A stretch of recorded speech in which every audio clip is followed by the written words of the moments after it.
All right. We're live. Let me just do some quick edits. All right.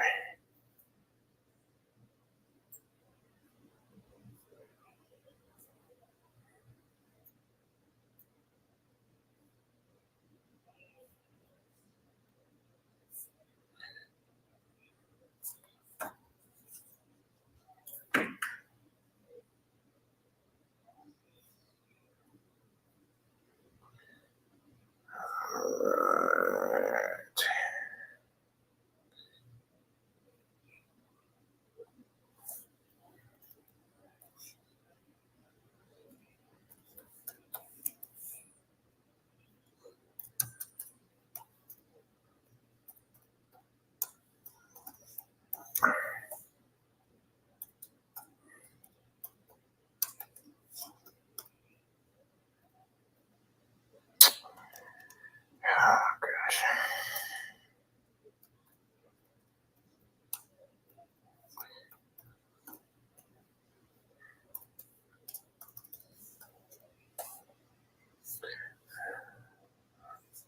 All right. All right, just hang tight. I'm doing some editing. You good? Your connection's good? Yeah, can you hear me okay? Yeah, I can hear you. Everything's clear. Ah, Just hang tight for 1 minute. Just doing some quick editing. Then I'm just going to run through some quick announcements. Then we're going to get going. okay. All right, cool. Yeah, you sound good. You're clear. Your phone, I don't know if you noticed last year. I don't know if it's where you're at, but it's going straight to voicemail. Yeah, I'm in the boonies. I got you. That's what I figured. All right, almost there.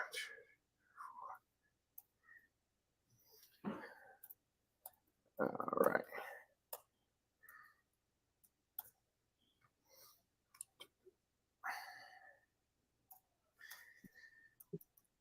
All right, people, just editing. I'm almost done. We're going to get started. 2, 3, 4. All right.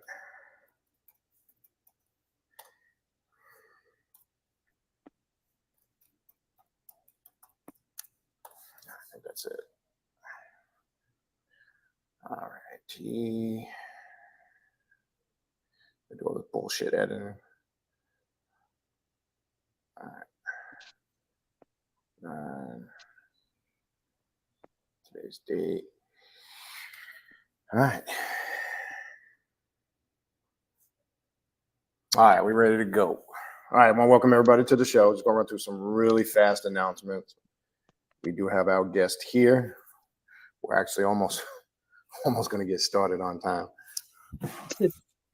which is rare. But anyway, while we're still waiting for some more people to file in, just to run through the rest of the Patreon events for the month. There's 2 left, which is next weekend. Let me just give you the dates and time real quick. Hold on, where are we at? All right, so we have this upcoming Infernal Blessings, greetings to everybody. We have this upcoming Friday, August 25th, 8:15 p.m. Eastern Standard Time.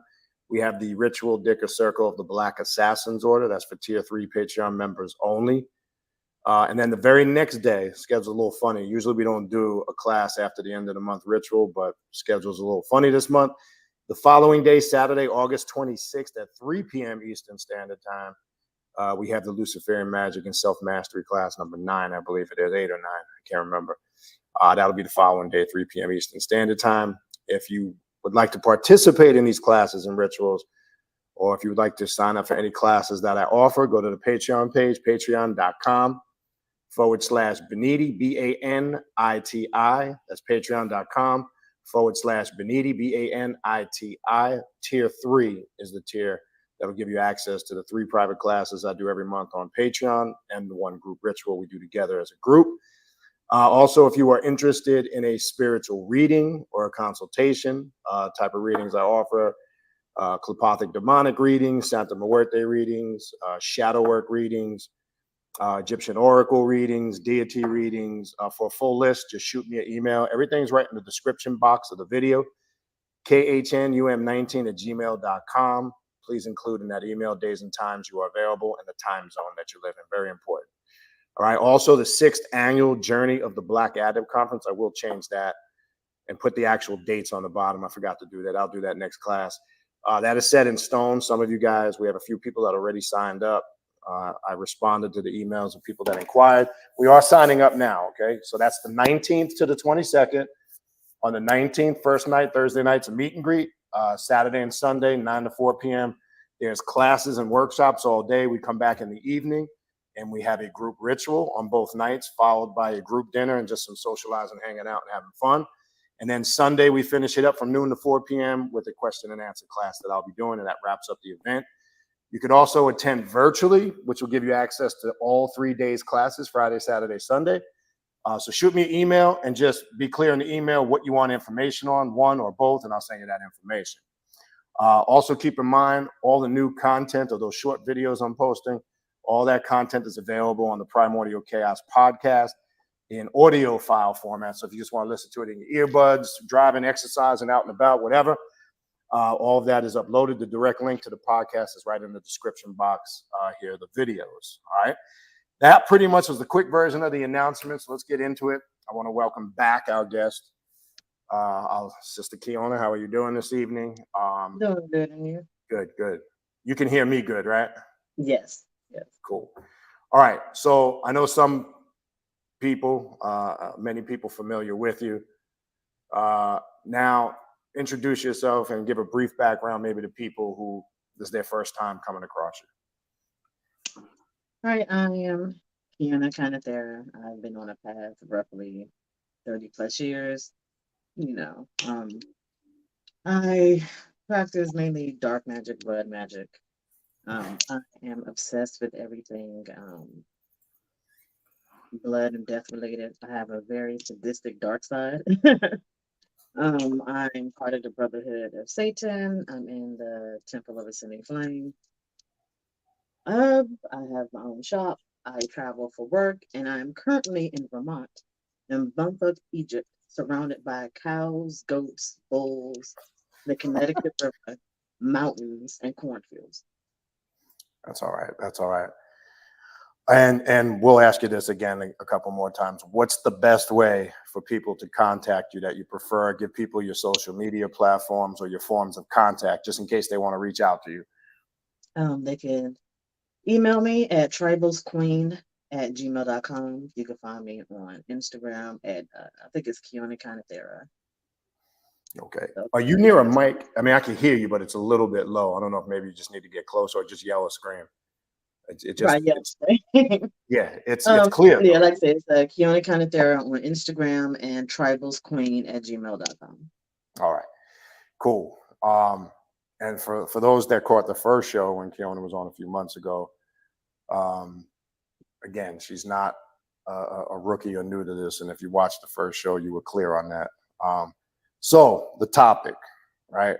You guys see the topic posted: Lilith and sexual reawakening while traveling the satanic path. All right. So let's first talk about Lilith in general. Let's talk about your experience with this particular. I mean, we're not asking for details, but your experience. We've had discussions about this because there's a lot of bullshit out there. Let's just keep it real. And the reawakening part. So let's talk about why you chose this topic, and just give some of your opening thoughts on that topic. I chose this topic because I am part of a group that my sister runs. It's the Daughters of Lilith on Facebook. And in it is pretty much it's a dark goddess group. It's an occult, women's only occult group, to try to give them a space where they can talk about everything without somebody jumping in or a guy asking, well, you want to fuck and do some sex magic. So it's just kind of like a safe space for them. And what I've been realizing is a lot of women who are coming in contact with Lilith, and they're expressing how they've been learning more about their sexuality because they were repressed because they're coming from other spiritual backgrounds. So when they come in contact with Lilith, they kind of go crazy with the sex, and it's like they're realizing that getting in tune with their own sexuality, they're starting to have more self-confidence. And I never really thought about that because I never had that issue. You know, I grew up in a home where my parents talked to me about everything. They never stifled me. But with a lot of women that are now coming into contact with Lilith or her energies, they're starting to have a aha moment, I'm gonna say. Say it again.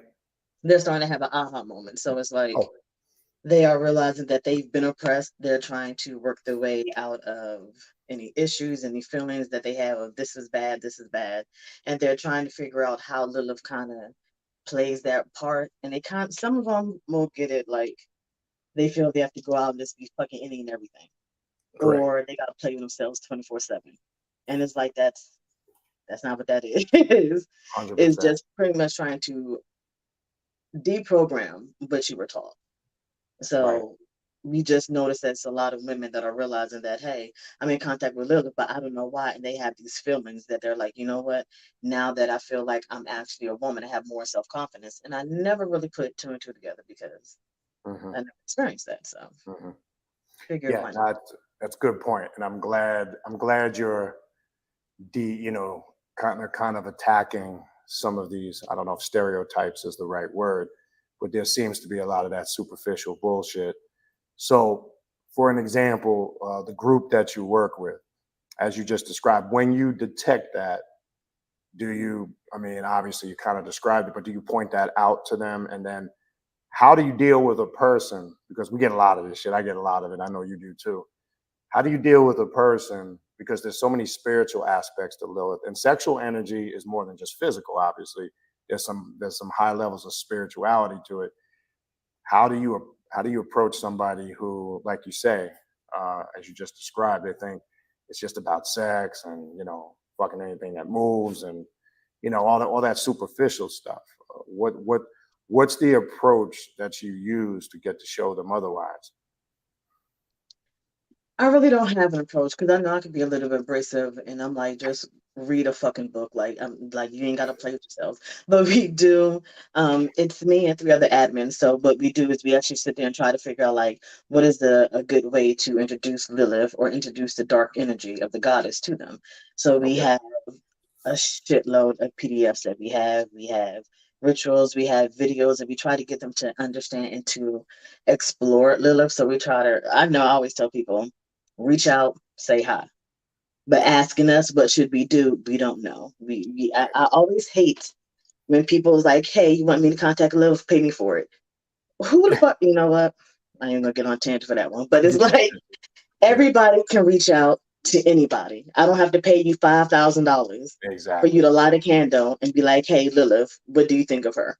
So I Right. just tell people the quickest thing, grab water, a candle, and just sit there and reach out to them. So if we could just try to let them understand that you have to be able to say hi. Stop Mhm. thinking, well, this is what this one person say. This is what this other person say. Nobody gives a flying fuck what anybody say but you. Everybody always try to tell people you're doing this wrong. This is how you're not supposed to do it. It's how you're doing it in your path. That's right. And we sit there and we're like, okay, so these are the books that you could read. It's not that much literature about Lilith. We all know that. It is, but probably less than probably a dozen books that actually have some damn merit. Substance. That's So right. I always try to tell them, reach out, talk to her. It is a safe forum, so we have them just go ahead and write down their dreams or whatever it is, and they'll just ask like, what do you think it is? So then we'll sit there and we'll have like a little discussion and give them like advice like, okay, well, this what this could be, but we never say you're wrong, this isn't what this is. Correct. So it's like a whole bunch of women helping each other and just giving their own opinion. So now they realize I'm not the only one. So that's really the only thing that we can do, because you can't tell a woman you need to just hurry up and get over it, figure out what Correct. happened in the past, and you got to do it. Sometimes it can take years for a woman to get over any type of sexual repression or abuse. So we just try to sit there and be as mindful as we can. Me, and like I said, I'm a little rough. So sometimes I don't say anything. When people start saying stupid shit that I believe I interpret as stupid shit. So we Right. have two Right. admins that are assholes like me. And then Right. we have two that are a little bit softer. So they kind of balance, we kind of balance everybody out. But for the most part, we try to be very helpful and just let it be like a free form. We try not to really discourage anybody. Sure. So we know there's many masks of Lilith. like there are some other deities, obviously. And you know this, I know this, and other practitioners, who have experience working with Lilith know this. She can come in many different forms. It just depends, obviously, how people connect with her. So, how should one? Because we know Lilith can be, she can be very tumultuous. She could be very destructive and chaotic. She could be a sorceress. She could have a motherly nature. I mean, she embodies all of these things, right? There's not one particular. It's like it's the whole package. How do you prepare? What do you tell somebody? Like you say, you show them, you introduce them to Lilith, but mentally, what do you tell them, or what? Not just them, not just the people in your group. I'm just speaking in general. What advice would you give to somebody? Like, what should they be prepare for when they start working with Lilith and connecting with Lilith? What should the practitioner, be prepared for? Is the question I'm asking. Well, I know from my experience, sometimes when I know Lilith's energy is near, I get very bloodthirsty. Like I feel like real fucking destructive. So I try to tell them like if you feel any type of feelings that you're probably not used to, calm down, chill, relax. Because that may just be her reaching out. She's gonna reach out to you in the way that you're not expecting it. A lot of women, their first experience with Lilith is anger or hate when it comes to a spouse that has done them wrong. Correct. Next thing you know, Lilith's energy is popping up, or they're starting to see her name everywhere. And then next thing you know, they're trying to kill their boyfriend or their girlfriend, and be like, "All right, just calm down on it, just chill on that real quick." But she's starting to manifest, and it's like you just have to breathe, calm down, relax, and just figure out exactly what is it that she's trying to tell you. A lot of people, when they get that anger side, they think that's what she wants. No, no, no, no. Because if you do something out of anger right then and there, you're gonna fuck some shit up. That's correct. Because I know when I have anger, I have to sit there and think about it for like a good 2, 3 days. If I'm a Scorpio, so I hold on to shit for years, Yeah. Oh, probably till I die. It's still some people I'm a fuck up, yeah. and it's been years, and I've just been sitting there, just waiting to that moment. But it all depends. Some women, or even some men, they have the anger side. Then it's always the sexual aspect, but I think it's more confusing than anything because they have these feelings that they've never been exposed to. A lot of them are coming out of whatever system they are, or they're tired of listening to other people. So they hear it, and it's like, you just have to be patient. I always tell them, write everything down. Correct. Wake up, write it down. Even if you don't remember it, do a little automatic writing, or it's not automatic writing, but do like little squiggles. And then Sure. eventually you'll start writing stuff, even if it makes no sense. And 9 times out of 10, our dreams don't make no goddamn sense. We don't have no idea what the fuck is going on. But I try to tell them, take like a week, write stuff out, see exactly how you feel, and then look into it, reach out to her, ask for clarification. Sometimes it works, sometimes it don't. Mhm. I've had times where I've just been in a hateful mood for Sure. weeks on end. Sure. Had no idea why, and asked for clarification, and I only got more hatred. So that's when I figure out I need to figure out exactly what the root of the cause is, because she's trying to show me something. I'm just not really listening to the way I want to. So I just do some not really destructive magic, but um I'll just go watch like some probably the weirdest fucking crazy movie I can find where they're just cutting everybody up and everything. And then that just kind of gets away that little thing for me. I know for me Right. it does. And Right. then now I can just think a little bit clearer. So smash rooms are good. Going out, I always tell people scream. If you want anybody to think that you're getting robbed or murdered, then get into the shower, turn some music on, and scream. Yeah. Let it That's out. very If you have to cry, cry, let it out, wipe them tears, and keep it the fuck moving. correct. 100%. The scream thing I can attest to. That's a great release. Uh, Mm-hmm. and I'm glad you bring up the part when you feel that rage and anger. People always think like, "Oh yeah, I'm just supposed to export, just tap into it and explode." That I'm glad you said that. No, it's about harnessing that power. And yes, it can be channeled and utilized for multiple things, but you don't want to go batshit crazy with it because that, like you say, it can get you in a lot of shit, right? Mm-hmm. So we're going to talk about all three aspects in the title, but I still want to focus on some things with Lilith first. Now, well, we'll get to the male aspect, but I want to focus on, contrary to belief, I keep telling people, and this, I mean, obviously depends what circles you walk in. I tell people, Lilith isn't really that easy to connect to the way some people make it sound, right? Mm-hmm. I find again, when I say there's a lot of superficial bullshit out there, I think a lot of it is people's, it's aesthetics and, their personal interpretation of it. Like, I got 14 karat gold pussy and, and all that stupidity. Mm-hmm. But I find to make that real connection, because one thing I talk about when we talk about the emotion of lust and desire, right? There's an aspect that goes beyond sex of lust and desire with Lilith. For an example, when she reaches out to those who really lust, for knowledge, in not just with yourself, but in your years in practice and with yourself and what you've experienced working and seeing other people and dialogue with other people. Have you seen that trend? Has it been difficult for some? Is it a mix of both, or do you find that you really got to put in some work to make that real, concrete breakthrough to connect with her? Because I never promote it like, oh yeah, lady split, light a few candles, say a few invocations, you're good to go. Because to me, it's not like that. I just want your thoughts on that. What are your thoughts on that? I've seen a mix of both. Like I told you before, Lilith has been around me since I was 7. Like I recognized her and 2 other goddesses around me, so she has always been around me. It was as a child, we're more prone to we're more open Sure. than anything. So she's always been around. But there have been times when I've reached out to her and she just egged the fuck out of me, like for months, But we do have some women who can reach out and they feel the energy. We have some that's like, okay, well, I've set some, I did a ritual, I set up there, but nothing happened. And I'm like, you just don't think you're going to call Lilith like, hey, where you at? Because it don't work that way. It don't work that way. When I was working with Bell, I reached out to him. He told me to get the fuck away. Bet. All right, I come back in some years when I'm ready to deal with your energy. But some people, I don't know. I guess because we live in such a society where everything is microwavable. Like you can just go on any website. Like I said, you can just go to some of these people, pay them $5,000. Next thing you know, oh, well, Lilith has this message to you. Is it really Lilith?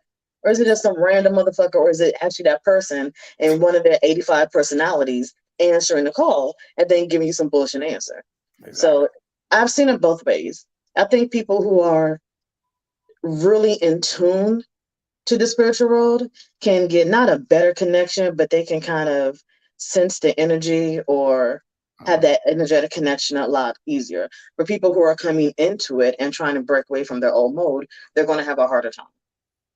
But then you have the people who just want the answer automatically, like, I called you up, where's my answer? And then you will never receive an answer. You'll be sitting there for years looking like a fucking idiot because ain't nobody going to come to you. Or somebody is going to come to you and they ain't going to be the motherfucker who you want. Exactly. Now, something you just said a few seconds ago, this is a very common email I get.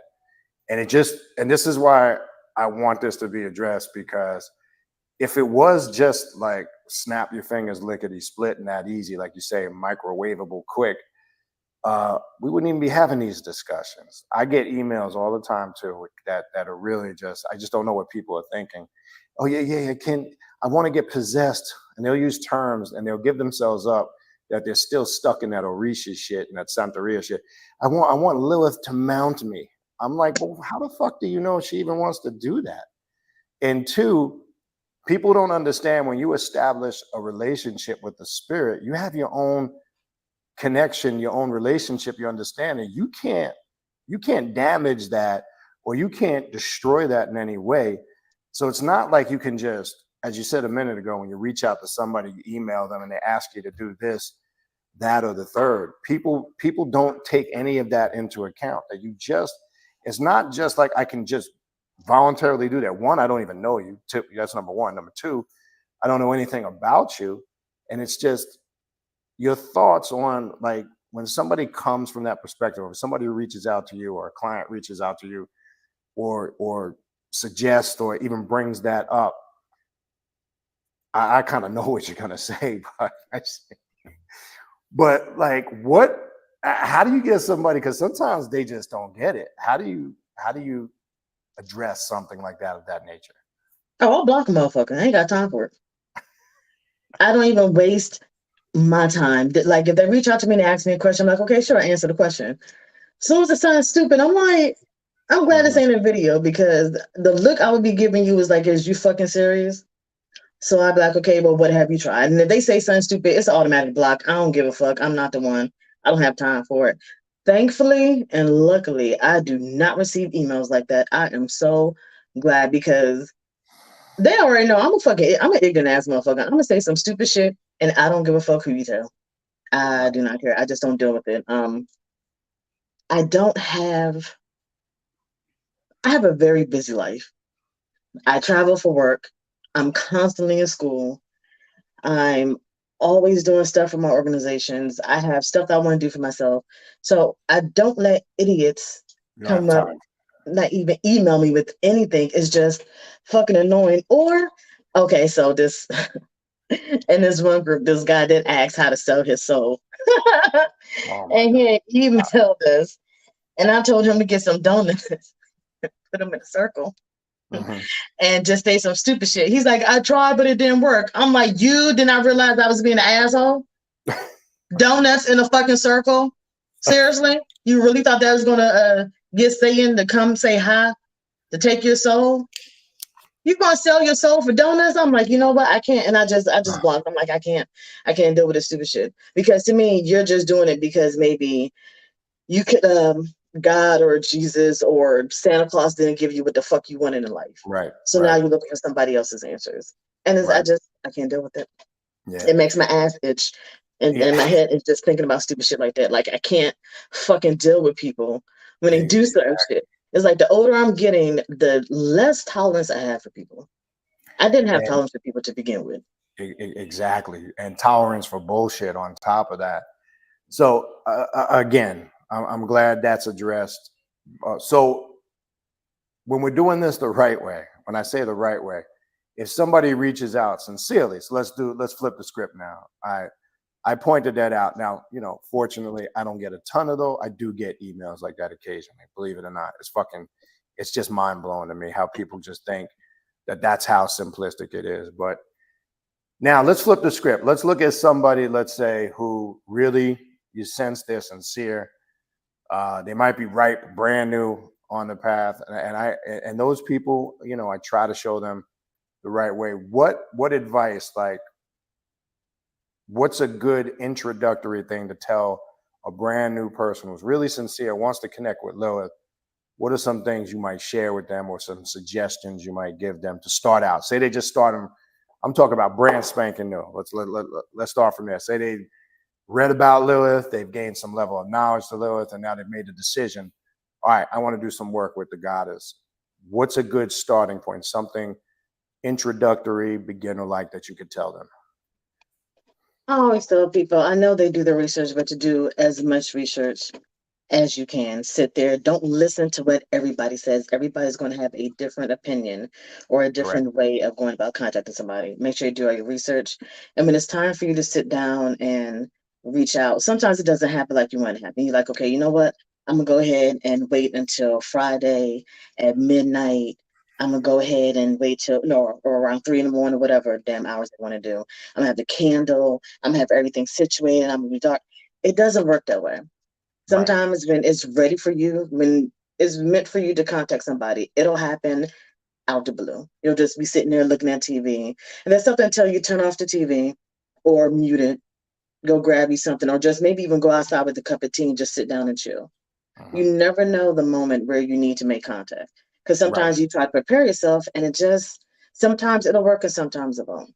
So I tell them to always be open to the moment, always listen, especially if you've done your research, you're sincere about reaching out to them. When you start hearing your name, or when your ears start to go in and out, or you just feel it's like a prickly energy, that's when you know somebody's reaching out to you. So just kind of take the time when you can. If you can't stop right then and there, take the time when you care and acknowledge, like, okay, I hear you, And as soon as I could get some time, I'm gonna go ahead and listen again. But Right. I tell them, just don't. If you go into your kid's school, don't pull over and just leave the kid hanging while you contact somebody. If you're going to work, just don't sit there like, well, I don't know, because I'll probably clock out, and I work in a lab, so I'll walk out that motherfucker real quick to talk to anybody. Right. But there's nothing wrong with continuing what you're doing and then taking that moment for yourself. But you always have to listen. Some people, like I say, their ears go out, they hear their name, they feel prickly energy, Mm, and that's when you know it's there. And I tell them sometimes it'll take a couple of days. Hell, it may take months.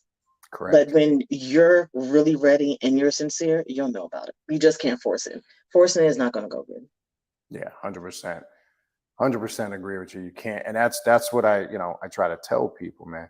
Like, it's funny, some people will do, they think it's one and done, or they'll do one or two things. I'm not, nothing's happening. Well, that means you got to stay at it a little bit longer. You can't just Hmm. assume. Now, like you say, don't get me wrong. I'm not saying there might be cases here and there. It does happen. People might get a breakthrough, a connection. But I try to tell people those cases are very rare, and it's bare minimum that happens. And I find that some people just don't want to put in the work, right? They want to come on this path, and they think it's just it's a quick fix all, and it just doesn't work like that, man. I try to tell people, when you come on this path, it actually becomes harder, because Hmm. when you have this awareness and knowledge, it's more of a responsibility. It doesn't necessarily get easier in the sense of that everything poof is gone, and now all of a sudden you're this powerful dark magician. It's a responsibility. You know what I'm saying? It's work, and Man, if it did work like that, I would be a bad bitch because I would not be in this motherfucking country. I'd be somewhere somewhere else. I have a harem motherfuckers. Man, look. If it Sometimes I do wish I had the ability to throw motherfuckers out the way when I'm driving to work, especially when I was in DC, because the motherfuckers drive too slow. If I could just look at your car and pick that motherfucker up and throw it in the river, I'll take the kids. If there's kids in the car, I'll transport them to where they got to be. But the adults, you got to go on the river with the car. If I could do a little bit of that type of magic shit that we really had, that we could really have, I'd be a dangerous motherfucker. I'd be fucking niggas up left and right. Like I'm petty as shit. I'll be throwing cars. I'll be every time you leave out the driveway, you make a wrong turn. Poof, your ass going right back to the house. You will never leave your house. Every time you do something stupid, your ass gonna be right back at the house. there you go. There you go. It's just, you got to be practical about this. Now, another thing, your thoughts on this, and there, over the years, obviously stuff has changed. There's a lot of information, as we say, out there, quote unquote, so-called on the occult. Obviously, this whole social media game has changed a lot of things, because it's good, because there's good aspect to it, because there is some good stuff out there, and people trying to put some concrete stuff out, but there's some bullshit out there. I've noticed, and your thoughts on this, and I'm sure you probably get some people that might come over to your group. They in the last 10 plus years, maybe, I'm just giving a rough estimate, there's been these new age concepts of Hecate, Lilith, Kali, where they're starting to adapt this in, like, the new age movement, quote unquote. Like, it's dandelions and roses in your hair and running through grass. My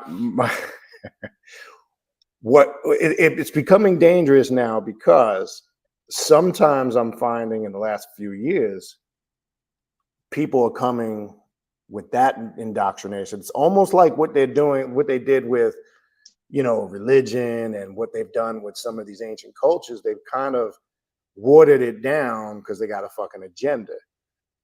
What do you tell people that comes with you? Because I've had occasionally to get some, oh, Lilith is the mother goddess, and the mother this, and mother nature this, and mother love, and brother love, and sister love. What are your thoughts on that? Do you think that it's dangerous, or do you think that it can corrupt the individual's mentality when they come on this path? Is what I'm asking. I think it's both. You have the ones who don't want the stigma of being an occultist or somebody on the left hand path because left is bad. Sure. Ooh. So they come over here, they're like, well, she's all nice and we've always been good and it's always been happy. People see, my thing is people who are perpetually happy or psychopaths, something's fucking wrong with them. You should not be happy 100%. You should be Yeah, miserable sometime, at least 1% out the day, something, but you can't be happy 24/7. So yeah, when you bring that I'm happy, there's something nice, and Lilith, she hugged me and Hecate said hi. First of all, them motherfuckers both have thrown hangers and books at me when I've been fucking up. So I know Hecate is not saying, hi, sweetie. No, she threw a book at me. So I'm pretty sure I know I was fucking up, but it's like they always want to divorce they always want to see, I still think it's part of the patriarchy. And like you said, with the sure, religion, they want to 100%. see the female being a mother and you're sucking on her tit because apparently you couldn't do it to your mother. So now you're trying to put it off on these goddesses. So then Right. you're thinking, oh, she's nice. But when that time where you get upset and my boyfriend broke up with me, I'm going to sick Hecate on him. But Right. then I'm not going to say anything. I'm just only going to use Hecate for that moment when I want to. Or Lilith is going to help me destroy my boyfriend because I don't like what he did. And then when you start to feel the energy, you're like, oh no, no, no, no, no. Like that's not what I want. Is everything is good. It's like thinking everything is roses is going to get you fucked up. Right. And 100%. it's like I can't. I still, what I think it is, like I said, it's that watered down Christianity. It's that not all Wiccans are bad. I've met a lot of cool Wiccans and everything, but there are some that are fucking weird, and they look for a person who is a follower. Like they look for people. We still got sheep in our community. Yeah. We still have people who need to be led. They need somebody to tell them what to do. So when you get those ones who what do I want to call them? I want to call kind of like the Charles Manson people. You look at them and they always smile, but the smile never reached their eyes, and they think that everything is all fun. What was that movie, Midsummer? That weird shit. Yeah, yeah. That is what they want, and I think there's something real because I think in my mind there are some really fucking evil people. I think they focus on using that to steal people's energy, to steal and make their way into certain circles because they think that that power means something to them. If I'm Right. out and about and somebody tell me, "Oh, I'm a high priest," I don't give a fuck. Can you pay Exactly. my bills? Right. Are you gonna give me money? Now I It's don't just a give a title. damn what Right. fucking thing you can do. But it's like they are pathetic. And I do mean it the way I mean that. If you come into a path and you have this rose colored perception and you're trying to tell people, oh no, that's wrong. Follow me. This is what I do. You're a cult leader. And you Look. need to be removed from the universe because that's Exactly. fucked up. We already have people on our path who they're the Grand High Master Poobah, second removed, twice shocked. And they already been trying to get people to be doing this cultist shit.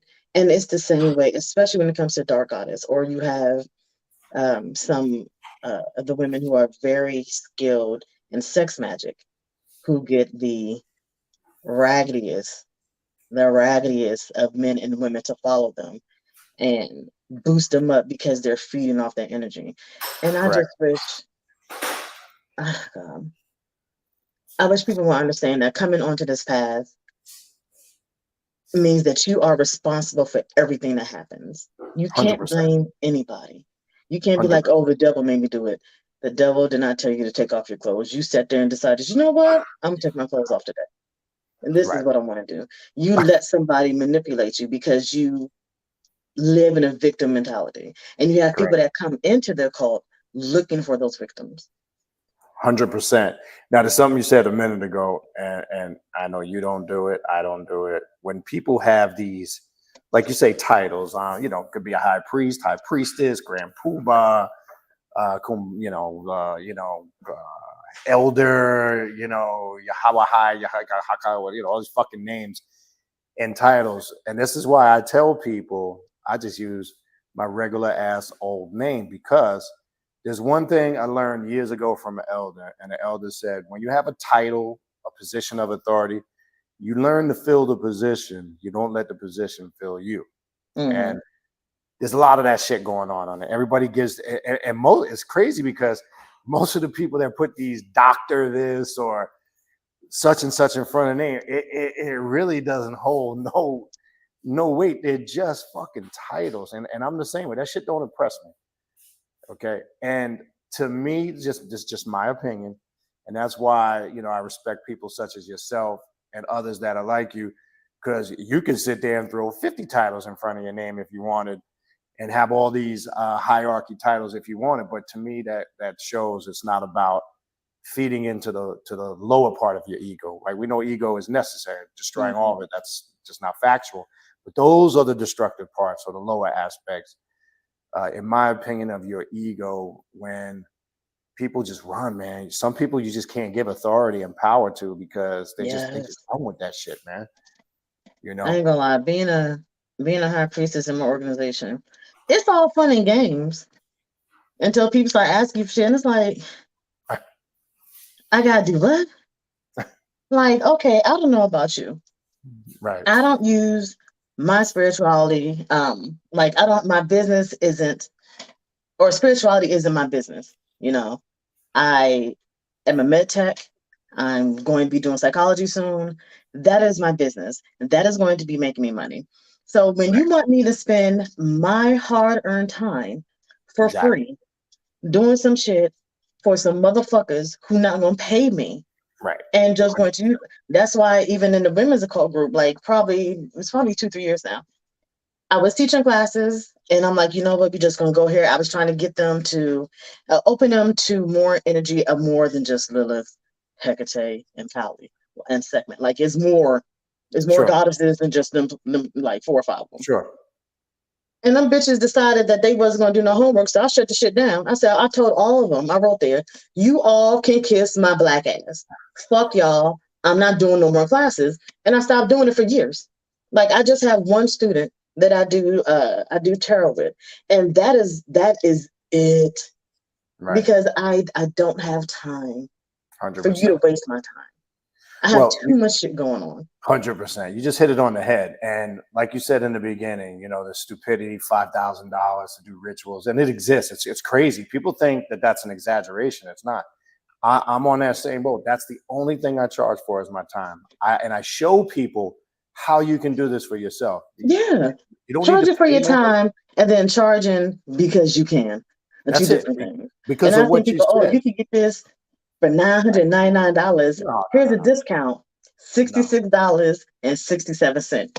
There you go. Fuck out here. You know I could put $66. I can put in my fucking gas tank. That's what the fuck $66 can go. Like fuck out of here. Like it's different when those numbers pop up.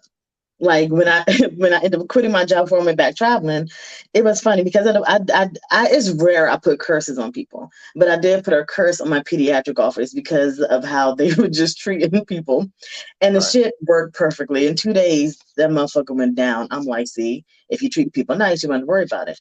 But it was funny because I got my last paycheck and it was $666. And my mom was like, they knew you was the devil. I'm like, well, they shouldn't have been fucking with me. You treat me nice, I'd be nice to you. You treat me like some shit, I'm gonna fuck your shit up. You know, but it's like when those numbers pop up, it's cool. But when you purposely make shit like that, or I've been on Etsy or other sites and I'm looking at stuff and I see that people make, you know, amulets and stuff like that. I'm not buying it for $33.33. Bitch, why is it $33? Well, that's that spooky marketing, but go ahead. You got that 33 to 66 to 12 to 11. Bitch, if you ain't got $5, $10, $20, like I don't need all that extra shit. I don't know. My time is my time. I enjoy my organizations, you know, but when you're asking me to do stuff that is impeding where I could be making money, then I'm gonna have an issue because I'm gonna tell you no. Exactly. If you want me to take more time than what I can actually afford to give you, you're going to pay me because I got too much shit going on. 100%. And that's exactly the way I approach it. Look, I don't do rituals for anybody. I wouldn't even look. I keep telling people everybody has the power and ability to do it themselves. But the problem is if you're lazy and like you say, you don't want to put the time in, you don't want to do the research, I'll show you how to do it. But that also means there is a part you're going to have to play in this, which means you're going to have to actually do some fucking work. Because people will reach out in a consultation and they want advice on ritual work. Okay, so this is how we, what do you mean we, no, that's not how the shit works. No, I ain't got time to do that shit. Number one, same thing. Number two, if you ever really want to excel on this path, this is a path of self-mastery. The key in that word is fucking self. Okay, if you didn't notice, it doesn't say somebody else mastery for me. It's self fucking mastery. Get it through your head. So it's just, I'm glad we're dispelling the myths on, the quickness of it, because it's just not a reality. They So I also want to need ship. confidence. A lot of Yeah. people lack confidence coming from different systems. So I can understand why they may reach out to somebody else to do a spell or everything. But it's like we have to build up their confidence. Like, you are good. You are the best person to do the job. Like, if you want to cook a cake, if you want to bake a cake, you don't gotta ask somebody who don't know what the fuck they're doing. Only way that you'll get better at it is if you do it. So it's like a lot of them lack the confidence, and it's understandable because the world is on fire. Everybody hates us. The aliens have yet to come to take us the fuck off this bitch, and we just all trying to survive. Don't get me started on that. But anyway, go ahead. We're just all trying to survive, but it's like the confidence is because you have people around you. There are people I know who have others around them that dog them out, make them feel so bad. It's like, you can't give me criticisms and tell me how I'm doing this bad, bad, bad. Be like, oh, but it's okay though. You just shitted on me for 4 hours straight and then gonna tell me, oh, but I'm doing a good job. That breaks down people's confidence. But some people can't turn away.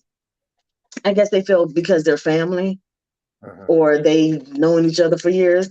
I got family I don't talk to. I block motherfuckers. I even told my cousin, bitch, fuck you. I grew up with her. Fuck you. I don't want to have shit to do with you, and I do not care. As a matter of fact, I'm still trying to make sure that we related. Like, I'm getting DNA tests because, bitch, I don't believe we share the same damn bloodline. Like, I fucking refuse to believe it. But some people they have that mentality where I have to be with my family. No, you don't. No, you don't.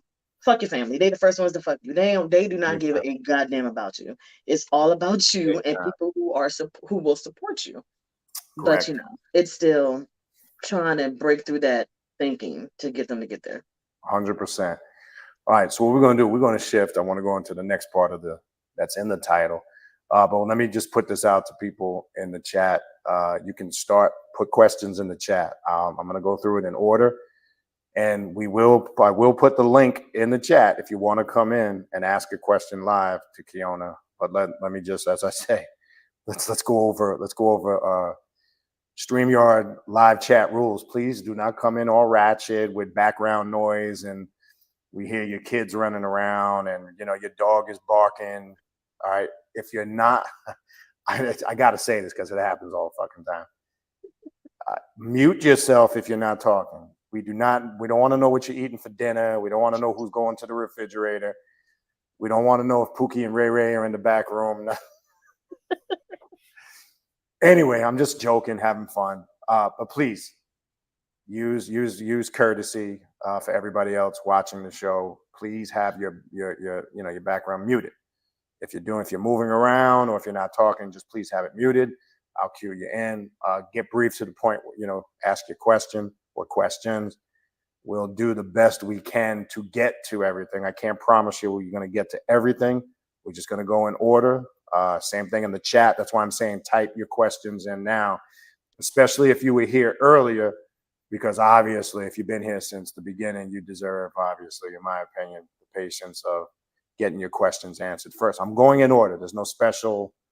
I'm not jumping around. I'm going to start at the top of the chat. So that's why I'm saying to keep this thing structured and in order. Go ahead, start putting your questions in now. Don't worry about it. If 30 minutes or more goes by, I will get to it because I'm starting at the top, working my way down. All right. But we'll do that in a little bit. We still got more to cover here, a bit more. So let's talk about the other aspect of. So we talked about some key aspects of Lilith, connecting with her. We talked about beginning phases. the do's and the don'ts, what we should be cautious and aware of, which I think is all good information, good advice.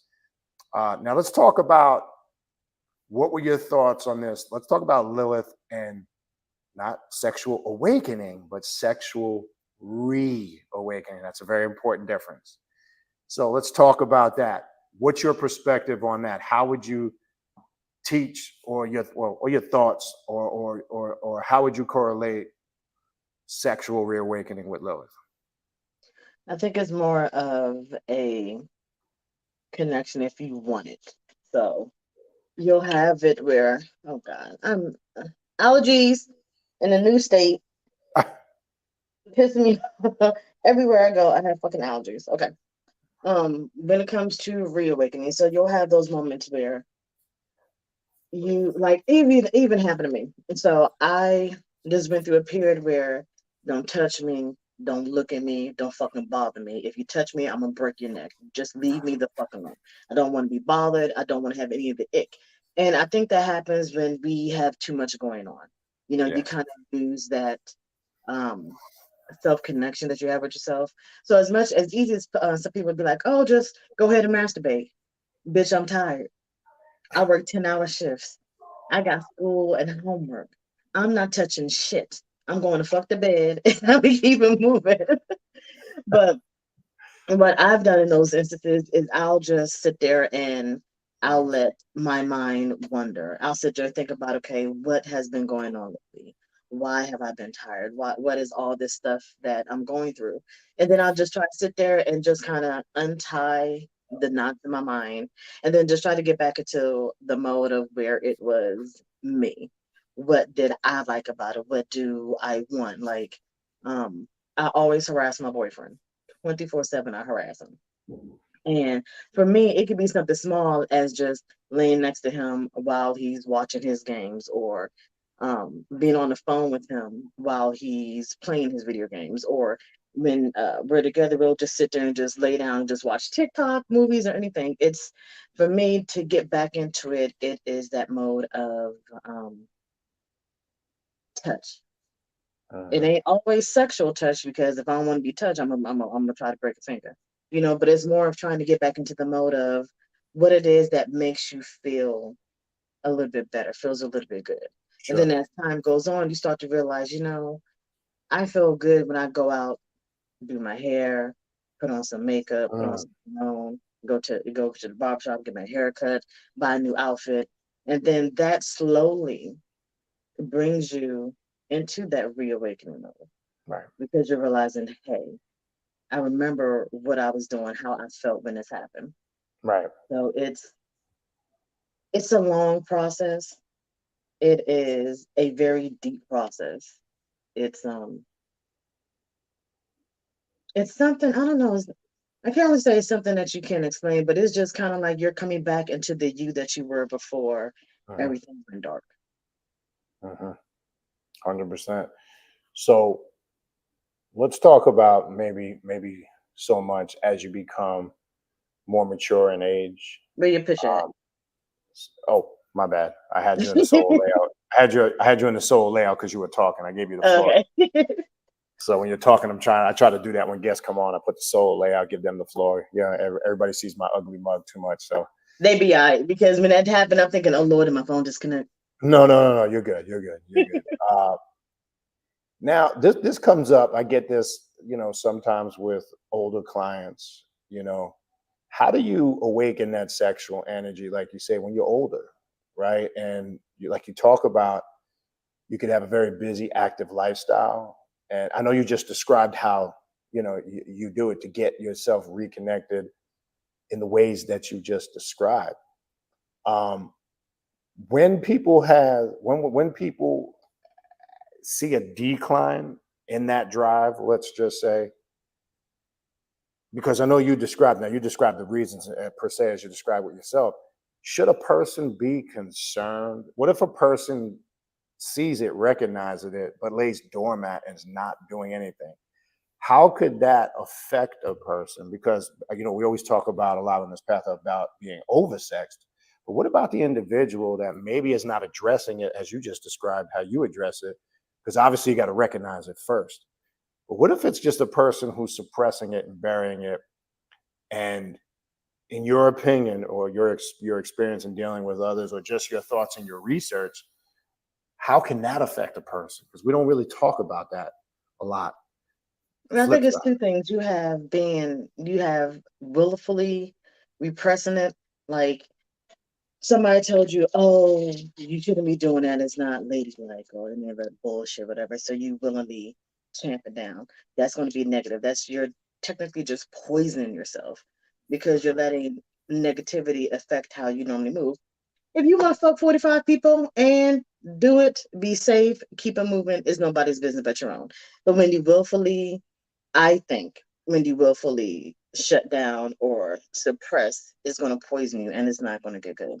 Okay. Now, when you just choose to be celibate or just not really focusing on the physical aspect of it, I think it's a beautiful thing because you can sit there and focus on what you want to focus on. You're not sitting there thinking like, okay. And like, again, personal experience, years and years and years when I was younger. You just sitting there and you like, this nigga with some dick. Like, man, I gotta get wet and you gotta take my clothes off, and then it's gonna be like 45 minutes or more, and you gotta suck some dick, and I'm like, oh my God. Like, why? Like, you know what? 20 minutes, let's get this shit to fuck over with. Like, I ain't got time. Don't look at me, don't bother me, leave me alone. It's like when sex starts to become a chore and you actually hate it, and you have to sit there and get yourself in the mode, it's time that you need to take a step back and think, how did you get to this point? Because you're obviously not getting no pleasure from it. You're only doing it because somebody else wants you to do it. And that's not good. And that's never going to work. It's like you have to want to do it for you. And if for some reason you decide, you know what? Do I get any pleasure from sex with somebody else? No. Do I get pleasure from sex for myself? No. There's nothing wrong with that. You understand it, you recognize it, and you're working on yourself. So eventually when you do feel the urge, or you may meet somebody and you're thinking, you know what? This is where I want to do this connection. Because again, like we said with sex, it's always the energetic connection. You don't want to be fuck somebody you can't stand. Right. 100%. Like when me and my boyfriend got together, I traveled for 2 years of our relationship. So when I came back, I was like, before we had sex, I said, we're gonna wait a few months. I said, because I have to make sure that I really like you. I'm like, you cute and all, and I could look at you, but if I can't talk to you, then I don't want to deal with you. And so I put him through, I think for like 3-4 months, I just looked at him. I'm like, you lucky I like you. I'm like, all right, this can work. Because the worst thing is to be with somebody, then all of a sudden y'all don't have a sex drive and you realize you really don't like this motherfucker. There you go. COVID. Not only were people stuck in the house with people, but they realized I really don't like you. Like, you really a piece of shit. Yeah. Guys was like, oh, hell no, I'm with the wrong bitch. And women like, wait a minute, I thought you said you work late. Oh, so you've been lying to me. So it's like, I wish I had the sound effects that you just people don't understand that sex has to be a personal connection. You just can't sit there and be like, well, you want to do it? No, nobody want that shit in their life. You know, but it's like willfully putting it behind you is a bad thing. Big time. Because you're going to poison, and of course you're going to poison the sacral and your root chakra. That's going to be the first ones to go. Thank you. And you're just going to be fucking miserable. That's when all that spiritual energy is going to turn into physical energy. Like I said, I worked in a lab. I still work in a lab, and I'm tired of working in a lab. But I'm saying, like, a lot of stuff that my coworkers are going through. They're like, man, I'm always with a UTI. I'm thinking, what the fuck? I'm like, y'all motherfuckers got some issues. They sitting there like, oh my God, my legs hurt, I'm tired, my back hurt, my kidneys. I'm like, now y'all motherfuckers need Jesus, because y'all need to be baptized and cleansed, whatever the fuck's going on with y'all. You know, but it's like when stuff starts coming physically, especially in the lower part of your body. That's a wake up. That's a sign. Yeah. Because the only thing we're going to do in the lab with the doctors, they're going to give you medicine to suppress that shit. And you still going to be screaming and burning while you pissing. Instead of sitting there and thinking, hey, what is going on? I'm like, oh, yeah, that's right. I don't like this bitch because something's wrong with her energy. So every time I fuck her, I end up with, like, my shit just feel bad. It's like people don't put that together. They don't put 2 and 2 together. Look, you hit something on the nail just a minute ago. And like you say, there's got to be that energy It's got to be right. It's got to be that connect, man, 100%. And that's why I've been. I don't know if you saw them about a week or so ago. I posted some sexual alchemy classes, getting in tune with your sacred sexual energy, and I was talking about that energy connection, protecting, because it can damage your energy, your spiritual growth. But you hit it on the head, like you say. You use the example with your boyfriend. Yeah, you look good, you're attractive, but I got to figure this out. Do we have anything in common? Can we talk? Is there a connection? Can we have any intellectual similarities? Because I can reflect back over the years, being on this path and not being on this path, and running into a woman you see and be like, damn, okay, yeah. And then when you start talking to them, you'd be like, yeah, what did I get myself into? Like, I liked you, and then you open your mouth. See, I can't do it. I'm gonna need you to go. Look at the time. I gotta. Oh yeah, I remember I have something to do. No, but it's true, because there's something, again, elders used to tell me, look, looks fade in time, right? After the honeymoon phase is over and after that newness is gone. And like you said, you really start to learn about a person when you spend a lot of time with them, living with them, being around them all the time. It's nice when you still got that space and everything is just that, that newness, and that shit goes out the window quick. Okay. Shit goes out the window quick. So I'm glad you mentioned that energy connection needs to be there. It's not something you could do. Now, another thing I wanted to ask you before I forget, because I get this, and I can only answer this so much when a woman brings this up. I can deal with it with men, because as we start getting older, obviously the drive can decrease for a multitude of reasons. It could be something medical, right? For men, it could start to be, things like erectile dysfunction or not being able to perform consistently. For women, though, and I get this, and I can only address it to a degree because I'm not a woman. I don't know. I get women that have issues maybe medically with hormones or stuff going on with their body. How should a practitioner, male or female, in your opinion? So I'm putting both in the spectrum. When I was just talking about females, we're talking about males too. What about somebody who can't really awaken or reawaken that sexual energy because they're struggling? It could be something medical, right? This comes up. I get this, quite frequently. And it could filter into relationships, and they're saying it's destroying my relationship, or it's destroying my marriage, or my husband has a drive or my wife has a drive and I don't, and vice versa. What's your advice? Because that's a tough one. I mean, it's not an easy thing to address. I've worked with people with that, some with great results, some it didn't, because sometimes the issue, especially a woman who might be on dealing with hormone issues and might be on medications, because we know medications can fuck with you and kill your drive, man or woman, depending on what you're on. I'm not a medical expert, so I can't break down medicines. But long story short, what about the individual maybe that's dealing with medical issues and are struggling in that department? Since we're talking about reawakening, maybe they were prior to before they had issues. Maybe they were just sex, super sexual, connected with their sexuality, and everything was blossoming and blooming, and then all of a sudden, bam, crashes. And how does somebody, in your opinion, what's the process to reawaken that? That's a little tougher. Okay. So I don't care what anybody thinks. I have PCOS, polycystic ovarian syndrome, and they diagnosed me in December 27th last year. Okay. Of course. So that fucks up your hormones. Okay, there you go. No, you're doing it. Yeah, so that for the listeners that may not know what that is. Yeah, so it fucks up your hormones. You just all fucked up and everything. From that aspect, from a medical aspect, the thing that I focused on was getting to the cause and root of my medical issue. So I work in a lab. I know the medicine is fucked up. I went to pharmacy school. I know exactly what they be doing. I know exactly how to be making the shit. And that's why I don't take none of that medicine. That's why I do my teas and my herbs. That's why I've cut out gluten. I've cut out casein. I've cut out meat, because we have to realize where the fuck our food is coming from. I went to the grocery store yesterday. I damn near died on all the money I spent, and I got I think the only bad thing I got was Doritos. Everything else, fruits, vegetables. I have gluten free, plant free. A bitch is broke now because I went to the grocery store. But what I do is when it comes to anything like that, you have to focus on yourself.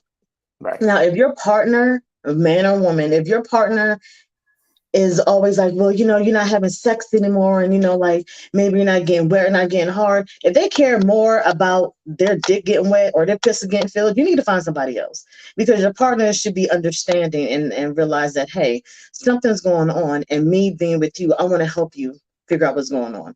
We're going to do spiritually. We're going to change our lifestyles. We're going to work to get you back balanced as a person. We're not going to sit there and be like, well, I'm gonna cheat on you because I need some dick, or I'm gonna go fuck this broad because she could get wet and you can't. You need to get rid of those people. You need to figure out that hey, something's wrong with your body. You need to bring your body back into balance. And it is difficult because a lot of people do not have help. They do not have support. They don't have the money. It is expensive. I went to a wellness center, which Hmm. basically is nothing but a whole bunch of rich doctors who were working from home asking you, do you have time to meditate? And I told them, bitch, I live in DC. Southeast DC to be exact. I live bang bang shoot 'em up. You got cops over here, people got robbed over here, a body's laying over there. Bitch, I don't have time to be stress free. I can't just meditate or in the middle of meditating you hear gunshots so you got to slide off your bed, sit on the floor, wait till the gunshots. I can't. I ain't got that time in my life. So it's like trying to be broke and get yourself back in balance is a balancing act. You have to try slowly. You have to start with the mental. You have to be mentally prepared when it comes to dealing with your hormones or just dealing Right. with the change in your sex drive, whether it be men or women. Women is a little bit we get more on it because some people feel as a woman we or should just always be ready to be fucked. I don't know, but if we start telling men we're just gonna fucking penetrate you whether you want it to be or not, we'll see exactly how they like it. Because we don't like it, yeah, we know y'all don't like it, so we damn sure don't like it either. But it's like you have to start with your mental. You have to figure out exactly what's going on. Like I went and got testing of vitamins and see if I was vitamin deficient, which one Okay. my hormones were going down. And then I started doing research on herbs and foods that would kind of bring the balance back. It will take a while. Sometimes you'll see it within months. Some people see it earlier. I've been in groups and read where people have seen it like within a couple of weeks and they feel better. But it is a lifestyle change. It's not a diet. It's not something you're going to do here or there. It is a change, something, a commitment, and you have to have people around you who are willing to help you change. So again, it goes with having a toxic partner who cares more about the physical side of intimacy and not the mental or spiritual side of sex, because a lot of people don't understand that. They think that sex is fucking. They think that's all you want to do is be penetrated. I don't want nothing in my mouth. Do you want something in your mouth all day, every day? No. Nobody want time. Ain't nobody got time for that shit. You just want to sit there and chill. Maybe your man just want to cuddle. Maybe he ain't want to sit there and do no fucking 45-minute marathon session because your ass don't know how to actually enjoy sex and you think, oh, I could fuck for hours. Nobody wants to fuck for That's hours. all bullshit. Yeah. The ones that say they do, something's wrong with them bitches. Niggas ain't got something wrong with the niggas, something wrong with the bitches. If you think I could fuck for hours, I could hold my nut. Bro, nobody want to be dealing with you. I really don't want to be dealing with you. I got shit I got to do. If you can't get the shit done in 30, 45 minutes, you look, bro. Sometimes give me 15, 20 minutes. Bro, Right. do what you got to do and go. We got shit we got to do. We is grown. Grown people got shit to do. We got Correct. bills to pay. We got places to go. We got things to do. I ain't got time to be laying in bed for no 3 hours. Fucking with you. It's like, no, no, no. But as always with women, we have to fight even ourselves because sometimes some of us feel like we're less than a woman if we can't satisfy our partner. And then if they go out and look Mhm. for somebody else, it's not our fault. It's their That's fault because they're a piece of shit. They're yeah. not understanding that there's something that's something wrong. There's never anything wrong. You just have an imbalance. Hmm. People don't understand that. So it's difficult. You have to make sure that you're mentally balanced, spiritually balanced. And once you start getting that stuff back together, next thing you know, you made the fucking hell out of somebody because you're now balanced. You've had that time to understand your body and understand what you like. It takes a while. It always Yeah. takes time. But again, you need confidence and the drive to do it for yourself. And you need a support system from your partner. Mm-hmm. If you don't have a support system from partner, get rid of that motherfucker. Tell that bitch to go somewhere. Find somebody else or just be by yourself for a while. Get yourself situated. And when somebody who's really supposed to be with you is going to be with you, you'll be ready for it. You know, so it's a process. And like you say, you bring up a good point. I know in the course of a bit you've mentioned it's not always about sexual energy and sex. Sometimes it's not always about penetration, right? There's other aspects to that energy. I'm just putting it out there because sometimes people think, like you say, it's just. I mean, that's young folk shit. Oh, I fuck for hours. I fuck for stop. Like, can we get past that bullshit? Okay. It's funny when you bring it up because while you were saying that, my mind wandered. There's a comedian called Talent that he's been around for a while. He started out on Def Comedy Jam. He's one of my favorite comedians, and he talks about that in some of his routines. He's like, you mean you fuck for like a whole hour, like a like an hour, like a CI. What's that show? The crime. The CSI or yeah, he's like a CSI whole hour with commercials and everything. It's like what that ego still kicks in with certain individuals when they get older. It's like, listen, bro, let it go. It's just that's just not a reality, because when real life shit kicks in and real life topics like this that we're talking, and you hear this, and I hear it from both sides of the spectrum with people I deal with. I hear these issues with the female and I hear these issues with the male. And you just gave some great advice. And like you say, you got it. The support system is key. You hit it on the head. And one can't shut down the other, because you're dealing with an issue because you might have one that has the drive, wants it, but you got the other one who can't really supply because they might be going through shit, right? So there's got to be that common ground, right? And I bring this up only because we're talking about a reawakening, because then we go back to, if we shifted to something else, a lot of us from a very early age,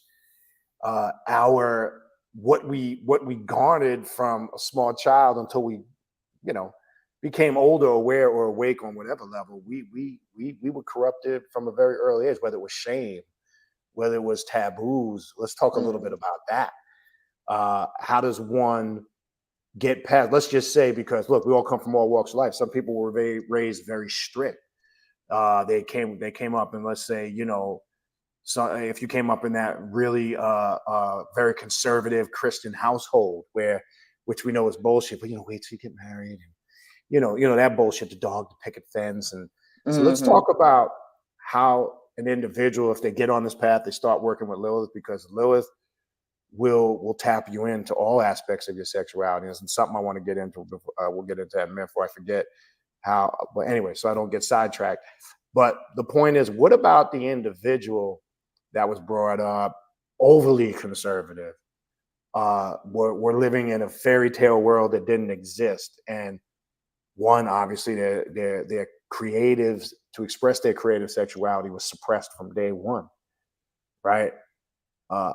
How do we go about, or how would you go about dealing with a person like that if that was a situation? I don't know, because when they come over from that Christian standpoint, they the nastiest freaks. They be doing shit that you like, hey, bro, we need you to calm the fuck down. Like, I don't know where you seen that at, but we ain't about to do that over here, partner.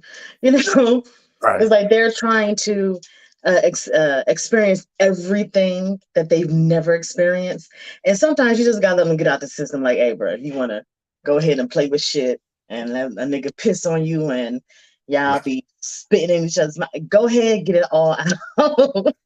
But then you have to sit. It's difficult. So it's like, it's still part of deprogramming and trying to understand what went wrong. But sometimes if you have lived in that situation for 30, 40 years, 50 years, 60 years, it's going to be hell to get you out of that system, because you're going to constantly be fighting with yourself of what you want to do and then what you were taught to do. Like, you may want to sit there and do anal sex with somebody. And the thing you hear is Sodom and Gomorrah. He gonna strike you down.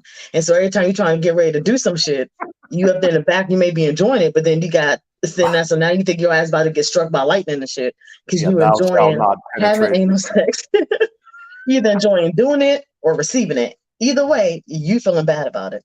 And so then Correct. you're gonna be like, okay, no, I should never do that again. And then you're gonna end up doing it more because you kind of end up getting, I don't know if it's a sin fetish where Right, you right. know it's wrong, but you like doing it anyway because maybe you like the feel of, oh, The somebody's gonna danger or fuck the me risk of down. it. Yeah, so it's like is that, and then even we have toxic masculinity. You have some men who just want to explore and then just chill and be by themselves. But then you got some bitches who feel like, but that's not what a man's supposed to do. Next thing you know, this motherfucker can never get his shit off because he feel like if he do, he's not living up to what it is to be a man. Like I've seen some of the Correct. stupidest shit of what women think a man should do, and then they get mad when a man say what they think a woman should do. So it's just all Hmm. sex is the one thing that fucks everybody up. Hmm. It's like trying to get out of that. You can give them books. That's one of the biggest thing with me. I'm a big believer of reading something for your fucking self so you can actually see it, Right. understand it, and break it down to what you think it is. Like there's 100%. nothing wrong with having a discussion with people like, hey, I've read this book and you've read this book. What do you think about this? And have like real honest discussions. But we don't do that no more. First of all, half these motherfuckers can't read, you know. So that's it for this. I'm serious. Some of these motherfuckers can't No, read, I know. or they don't have the education that they deserve. So they feel self-conscious they can't read. And I'm thinking audiobooks, you can listen, right? So it's like education is always going to be a big thing, especially when it comes to breaking down being out Big of time. Christianity. Big time. Because as you could tell with everything that's going on in this world, people swear up and down that, the floods and the fires means that Jesus is coming back. And Oh yeah. Oh yeah. it's Don't the get me started on rapture, that. and I've read my Bible and Revelations. I'm like, if y'all don't shut the fuck up, it ain't got shit to do with this, bro. Listen, it's funny. You bring us back up a little bit because when that first wave of COVID first hit, I'm talking about that quote unquote real heavy wave where all that crazy shit was going on in 2020. Yeah. Man, there was motherfuckers on the corner down here with signs, Jesus is near, Jesus is coming. Let me back you up even further. When the Persian Gulf War kicked off, Jesus is coming, it's the end of the world. When now all 9/11 hit, motherfuckers ran back into the church like they was shitting their pants, shitting their diapers. Don't forget, even further, Y2K. Why? Oh, why? Oh my God! Do you remember everybody was preparing? They're like, oh my God, 2000 End of the come, world. the world going in, everybody gonna rise up. I'm like, And then 12 years later, fast forward to 2012, end of the world. The apocalypse of all apocalypse. Because I'm saying this because you said something most people don't read. And I was telling people with the 2012, and I was telling people with the Y2K. But see, if you have common sense, I'm glad you bring this up, man. We got to talk about this shit. I know it's diverting just a little bit, but fuck that. Hold on. Let's back up for a quick second. Let's go to the Y2K real quick. I posed this. I got into an argument in 1999, maybe a month and a half, 2 months before that happened, because there was motherfuckers I literally knew that were buying tents. I mean, some survival shit. They were trying to find safe. I mean, I'm talking about they were going full blown fanatics. So I said, let me ask you a question. oh yeah. Yeah, what's going to happen is soon as 99 legal, they haven't fixed the digital and the analog thing, and everything's going to shut down, the power grid, this and that. I said, let me ask you a question. Take a place like New Zealand. And when we talk about time zones, how is this going to work? Because New Zealand's they're ahead of to my knowledge, I could be wrong, but they're places like that, New Zealand, Australia, they're way ahead of all of us. Mm-hmm. So I said, when you're watching all these New Year's celebrations and you see them shooting off fireworks and the power's still on, no, this is what I said. I said, you're going to come to the realization at that moment, it wasn't what you thought. Lo and behold, New Year's Eve, 1999 and 2000 came in. They were showing places in the world where it strikes midnight. And then I said, so we're on the East Coast, so it's going to happen to us first. And then what? California's got to wait 3 hours later. I said, you're not making any fucking sense. Because they think of the United States as the world, as we do everything first. Man, them other countries and continents been in the future for a minute. It's the same thing. Even even get out of school, they's like, yeah, we're gonna be there because I graduated in '98. So they're like, yeah, so we only got one more year, and then everything gonna go desolate, and then they're gonna drop EMPs, and we gonna be the last people that even know what school is. I'm like, bro, what is y'all talking about? And the only thing that happened was that some of the computers just thought 2000 was 1900. Right. That's it. I think the most they had was what? The Social Security Administration, everybody that died in 1900 got back on. Right. And everybody still had to go back to work. And they had to, because that's right. Because remember, all the computers were first created under analog. They didn't know how to transfer it over to digital. So they had to actually connect another board just to get it. I kept telling people, look, that's that panic shit they put out there. But listen, I told, when you start seeing these rich white folks getting in rockets and jetting on out of here, then you got some shit to worry about. I keep telling people, if you don't see that, ain't shit going on. When you start seeing, and then these motherfuckers, well, they're going to Mars and the moon. I'm not talking about them trying. They've been trying for years to get the environment right there. When them motherfuckers is getting on crafts and vessels and space shuttles and they're leaving here in numbers, then we got some shit to worry about. But anyway. Actually, I don't know. If they leave here in numbers, the world may be a little bit better. Like, them motherfuckers need to get the fuck off this bitch. Like, they the reason that everybody got issues. Like, get the fuck off this planet. Either drown in the ocean or die in space. Like, pick one. Pick one. Like, we don't want you on this planet with us. You can't escape. But then there is no common sense. No common sense. Then because it's not that many of us out here that actually, No, 100%.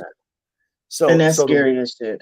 It's like the more technology we have, the more access to knowledge, and the more stupid people get. It's getting. Yeah, the more stupid people get. It's crazy. So the Y2K bombs out.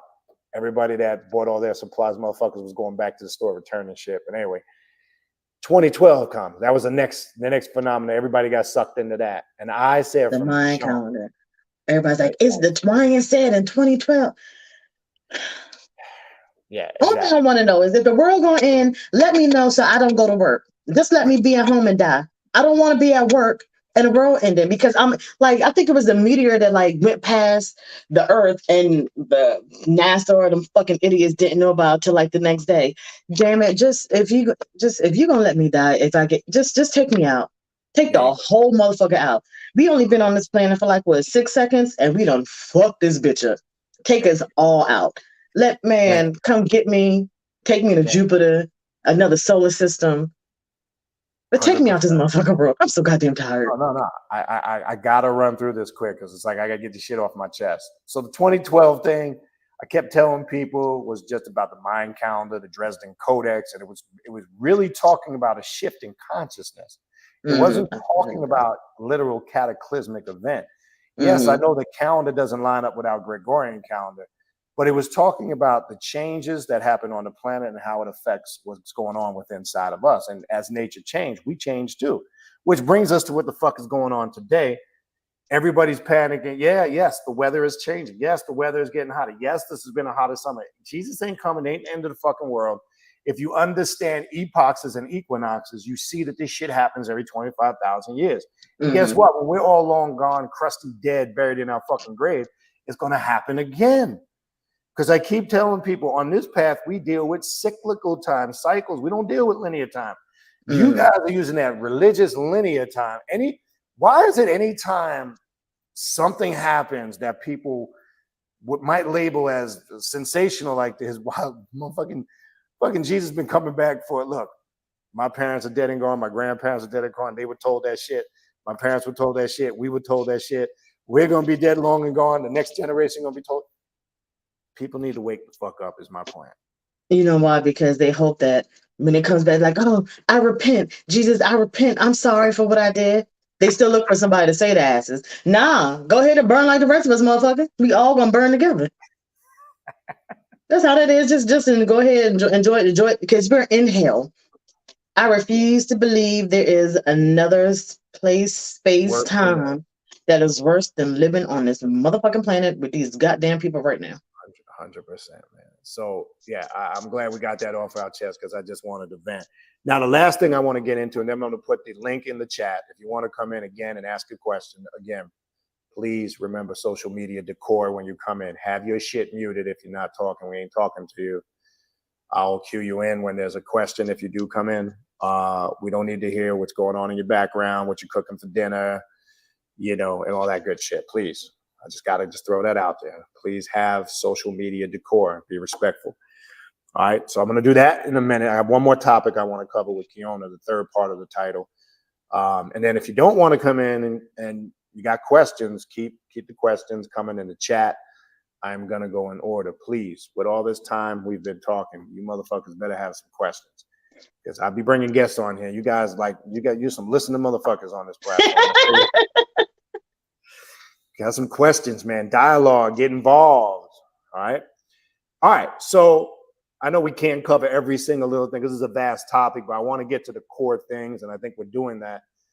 Now, all of this equating, so we talked about, again, connecting with Lilith, reawakening that sexuality. I think we got into some good stuff, the issues. I'm glad we addressed some of the medical, the hormone stuff. I think that's important. I really do. I think it was good that we addressed sexual drive, energy, connect. I think this is all super important because to me, that's what came to my mind when we were talking about the concept and the title of reawakening, because I think all of those factor into that. So I'm glad we covered that. So how does this all equate when you sum it up? Because the last part you put in the title is while traveling the satanic path. Now let's talk about that.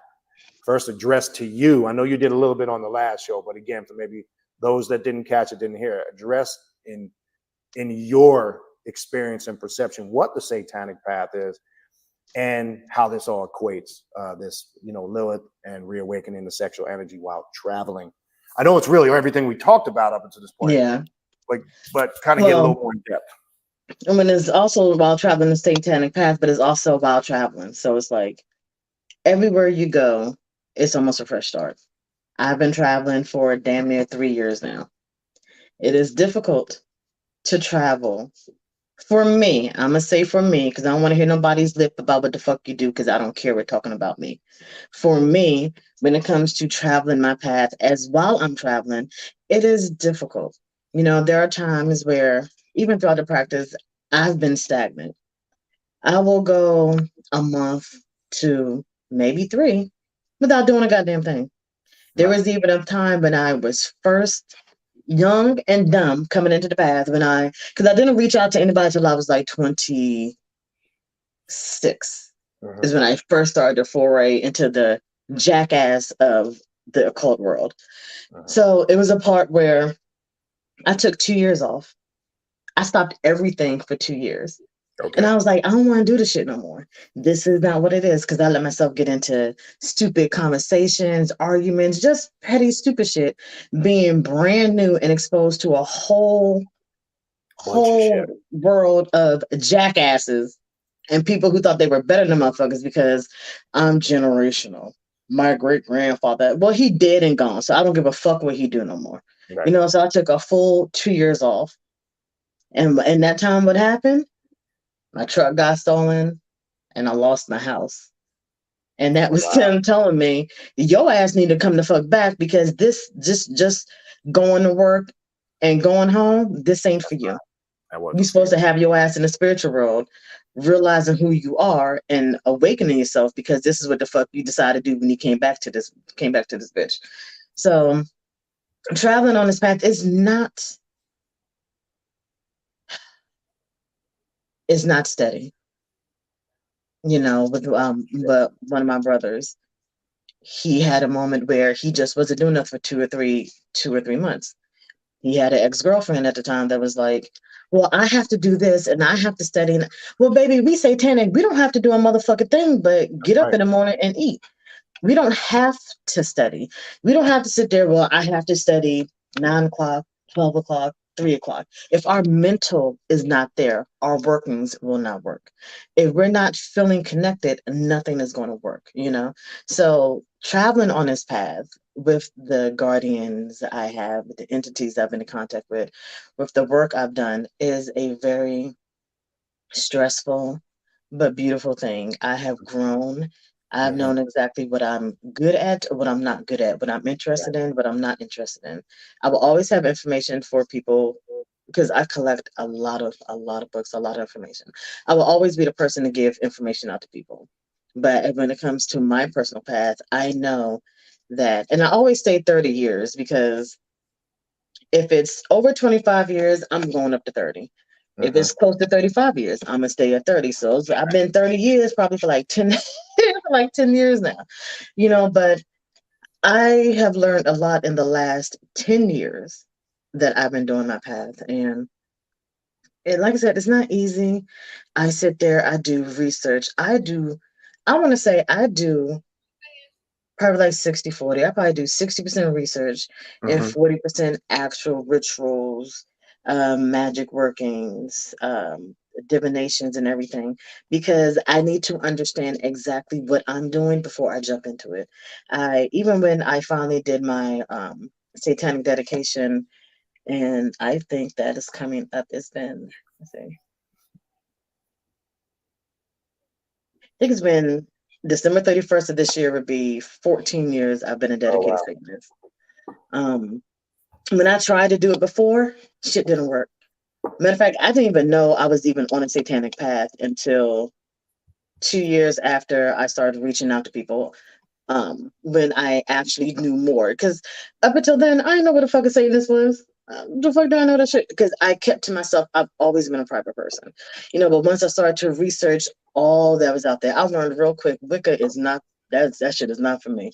I'm like, y'all bitches happy. I don't even like y'all motherfuckers. I'm like, yeah, no, this ain't me. Don't get me wrong. It is a good foundational. I think of Wicca as like kindergarten. If you're coming into the path, they have tons of books to let you know what's going on. But now you have to put on your big girl panties and get the fuck out that shit and just keep it moving. Because I think Wicca is just a theistic Christianity. It is. You hit it on the head. Because I'm trying to figure out how you're working with ISIS and Jesus. But then again, I ain't gonna say something. I'm letting them do what they want to do. But you hit it on as the head. I start getting more into it, I tried to do my dedication for a while. That shit did not work. But on December 31st, 2009, I just woke up and I knew that's what I was going to do. I've always had an altar room, whether I was in it. Sometimes I just damn sure wasn't in it. Even now, I'm in Vermont. I'm surrounded by cows. I've seen a donkey. I've never seen a donkey in real life. Living in the city will fuck you up. But I've seen a donkey and he got sheep. I've seen bulls and cows. When I go to work, I drive over a fucking mountain. I'm still terrified of that shit because ain't no guardrails. You can't pull over. And I share the roads with these damn big daddy 18-wheelers that be rocking my goddamn SUV as I'm driving to work. But I'm in a place where I'm more connected to nature, which is why I had to get out of the city. Where I'm at now, I could go out. I could go to the river, I could walk in the garden, and I can have that deeper connection with nature, which is what I wanted, what I needed. I do have a little small altar here. I've only been here 2 weeks now. Yeah, I've been here 2 weeks. I haven't done shit. I haven't done a meditation. I haven't done a little cleansing because the way I practice is not steady. It comes and it goes. And when it comes, I get great results because I'm always there at a drop of a dime. If it needs to be done, I know exactly how to do it. I can easily step into that energy, keep it moving. I've worked hard to split myself where I could be in one spiritual world and then maintain here in the physical. Then plenty of times in the past where I'm going to work, I'm driving to work, but I'm not in my body. And I wake up in the middle of the day at my office like, oh shit. I know I did not just do that shit again. It it happens. I've trained myself to happen, but you evolve on this path. I have evolved on this path. Right. I can never not be a Satanist. And when I say Satanist, it's not what people think the typical Satan is. Please clarify. My brand of Satanism is African based. It's what's in my DNA, my ancestry. That is what I do. My satanic, my brand Satanism is African religious based. I do my necromancy that I'm very in love with. I do my blood work that I'm very attached to. And when I work with I'm doing my goetic workings, and that is a long working. It is a 6-year minimum working that I'm doing with all 77 of the demons in the Galatian. And when I work with them to African beats. I do not work with them Thank you. anything in any other system. Why? Because I am African. That is where my people come So, from. so you don't. So just to clarify, because there's some real ignorant motherfuckers that exist. Because to the ignorant, that they hear the word Satanist, they think, oh, Satanic Panic of the '80s.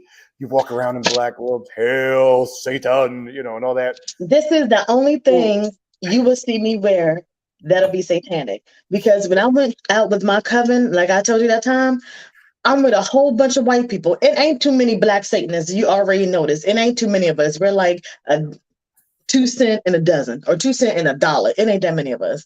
But while all the motherfuckers got the spike collars, the dark makeup, the black hair, I'm in pink, purple with some high heels on. Okay. Because I'm a lady.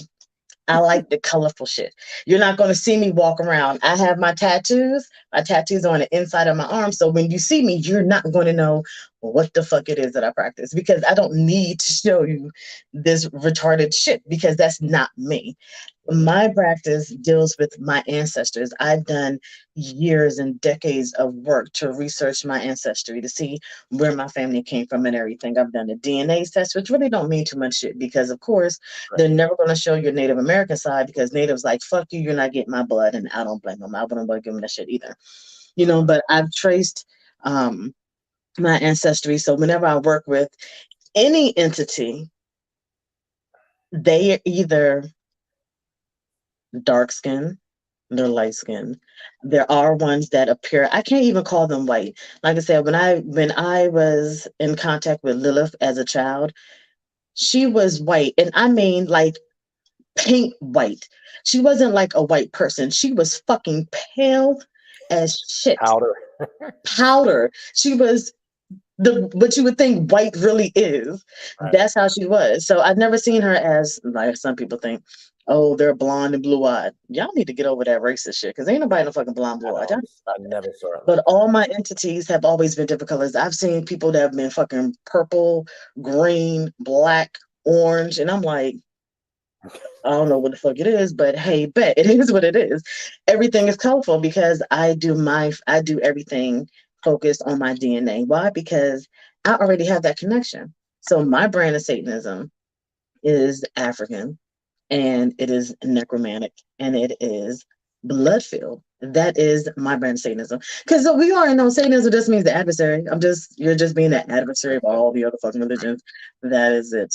I don't go around it's very rare, only during rituals when I'm with my coven, only with them would you ever hear me say hell Satan. I don't say that shit because that's not a greeting I do. Even when I talk to my brothers on the phone, they be like, hell Satan. I'm like, bye. I just don't need that as a sign off. That's just not it's not me. And I can't make it up. I can't sit there and do that. I think there's like maybe 2 or 3 pictures of me giving the horns because I don't do that shit either. That's not my Satanism. My Satanism is a very personal and sacred path that I have worked on, developed, and have experienced because it makes me comfortable. I have evolved in my Satanism. I have gotten better. Now somebody's like, well, I used to be Satanist, but now I'm Muslim. Yeah, I don't get it. Yeah, anyway, I was Jewish, but now I'm Christian. Yeah. I mean, did you really change anything? No. Or I was Luciferian, but now I'm Wiccan. Really? Right. It's just, it's confusion. That shit is pure confusion. The hail thing, hail, I've never used it in regards to the Satan thing. In rituals with Set, very discreetly, I've said it just in an honoring aspect of that, but not like it's not something hell. Not with all the dramatic. I've used it with Set, but I've never used it with Satan. Never. Yeah, it's like I don't know. For me, when I say it's something, I'm like, it don't feel right to me. No, it Even when feels I'm with very the coven, they be Lavinian. saying, I'm like, it just doesn't feel, it doesn't resonate with me because with some of the people in the coven, they're coming from Christianity. So, you know, we do the black mass and you always have it. I am not a diehard, I don't know, I can't say I'm not a diehard occultist because I am for my path, my faith, but I do not have the black mass memorized. When I have to perform it, I need that paper because I have no idea what the bitch is doing. What am I saying?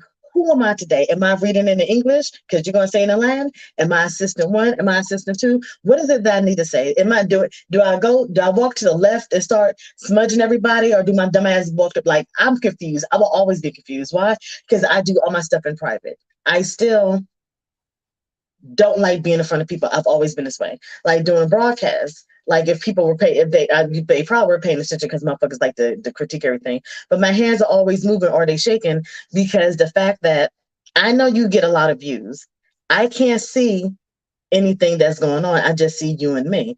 And so I know there are a lot of people looking at me and I do not like being the center of attention. Mhm. I have a YouTube channel. That don't mean I still like being the center of attention. Right, right, Like right. I put videos up there, but that don't mean nothing. You I got know, I think you are the only person I've done live with. Why? Because I don't like being the center of attention. I don't like talking because I'm a little bit more abrasive and I really don't give a fuck because nobody's fucking feeding or financing me. So I don't care what you think.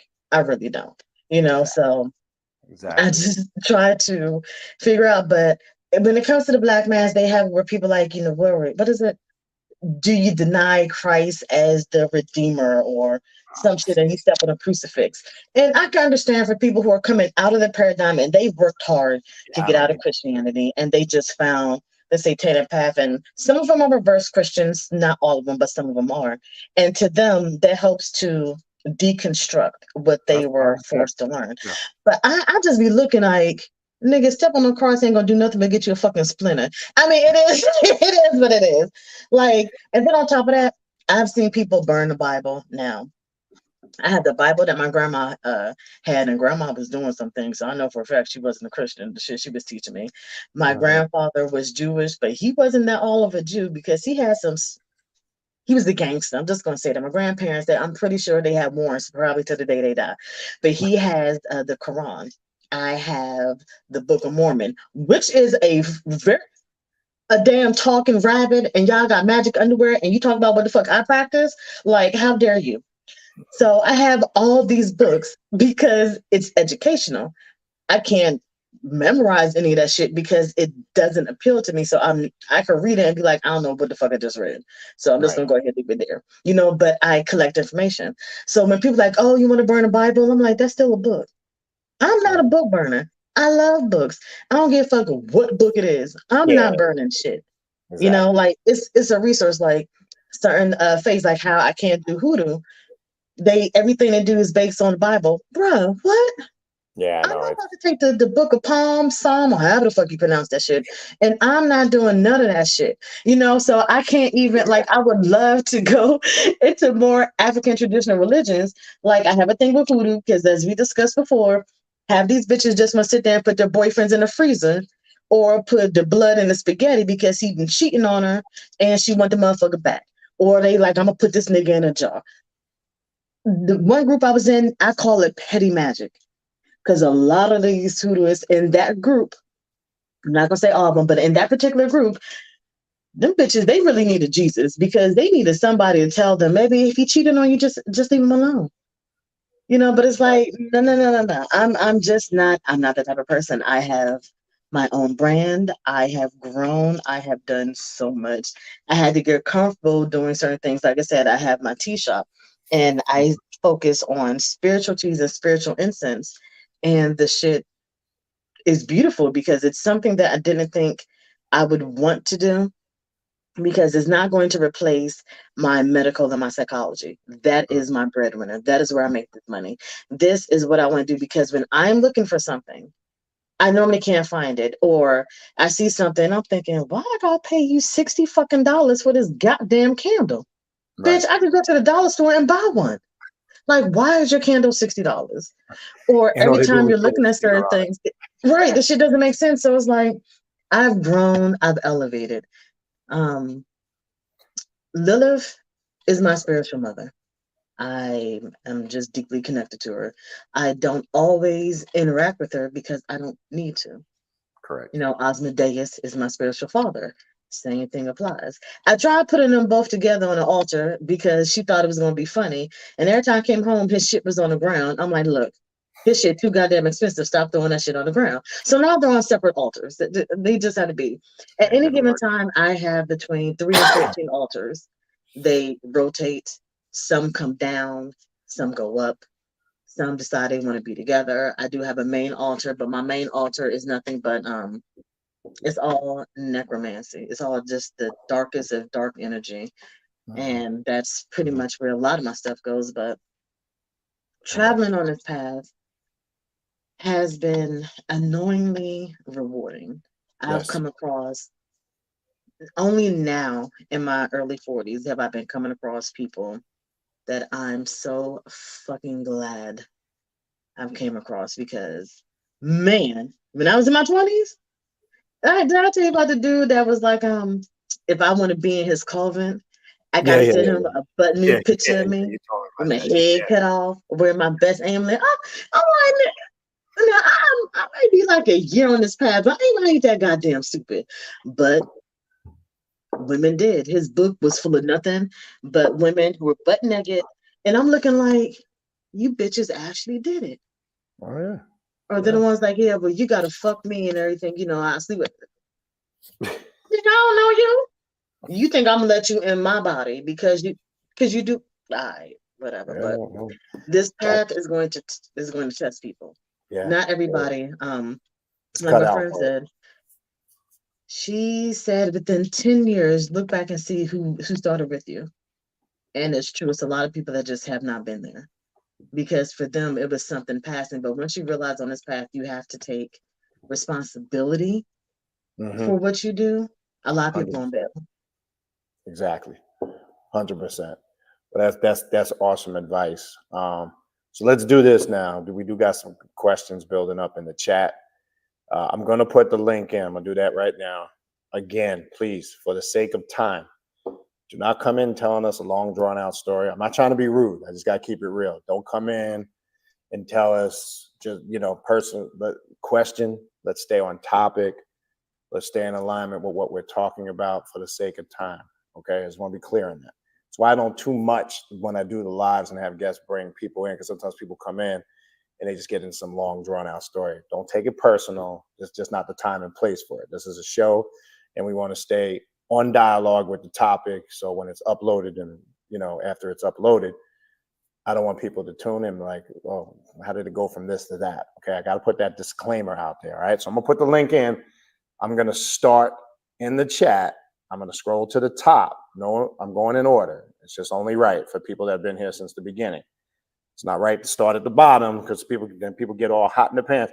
You didn't see my question? Yeah, you just put it in 5 minutes ago. What about the person that put their question in over an hour ago? I got to get to that first. All right. So again, I'm putting the links in the chat if you want to come in. Be patient. I'm going to start at the top. I'm going to the top of the chat, and I'll work my way down, time permitting. I still got some time. I do got to get up early in the morning. We got a hockey tournament with the little guy. We got to travel. We got about a 2.5-hour ride in the morning. So yeah, not too bad. There'll be nobody on the road, but yeah, I don't want to roll too late, but let's see how it goes. We'll flow. And if Keona, if you're on a time thing, you just let me know. I definitely want to make sure you're all right. And if you got something to do, you got to go. You just be like, hey, look, man, it's time to go. It's time to wrap it up. No, stop. All right, so let's go to the top. Anyway, infernal blessings, greetings to everybody. I know we couldn't greet everybody in the beginning. So I appreciate everybody that's here, everybody that showed up.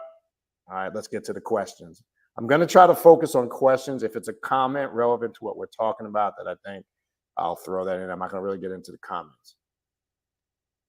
All right, here's a question. This was earlier from Grimmancy. It says, hello to both. Since I've been reading about Lilith and I've been coming across a lot of spiders, especially black widows was the main one that sparked it.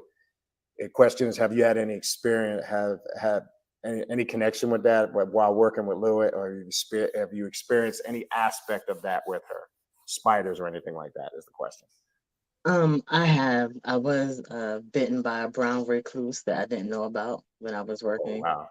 Okay. I didn't realize it for like 2 days till my foot turned like purple Oh, and shit. everything. And honestly,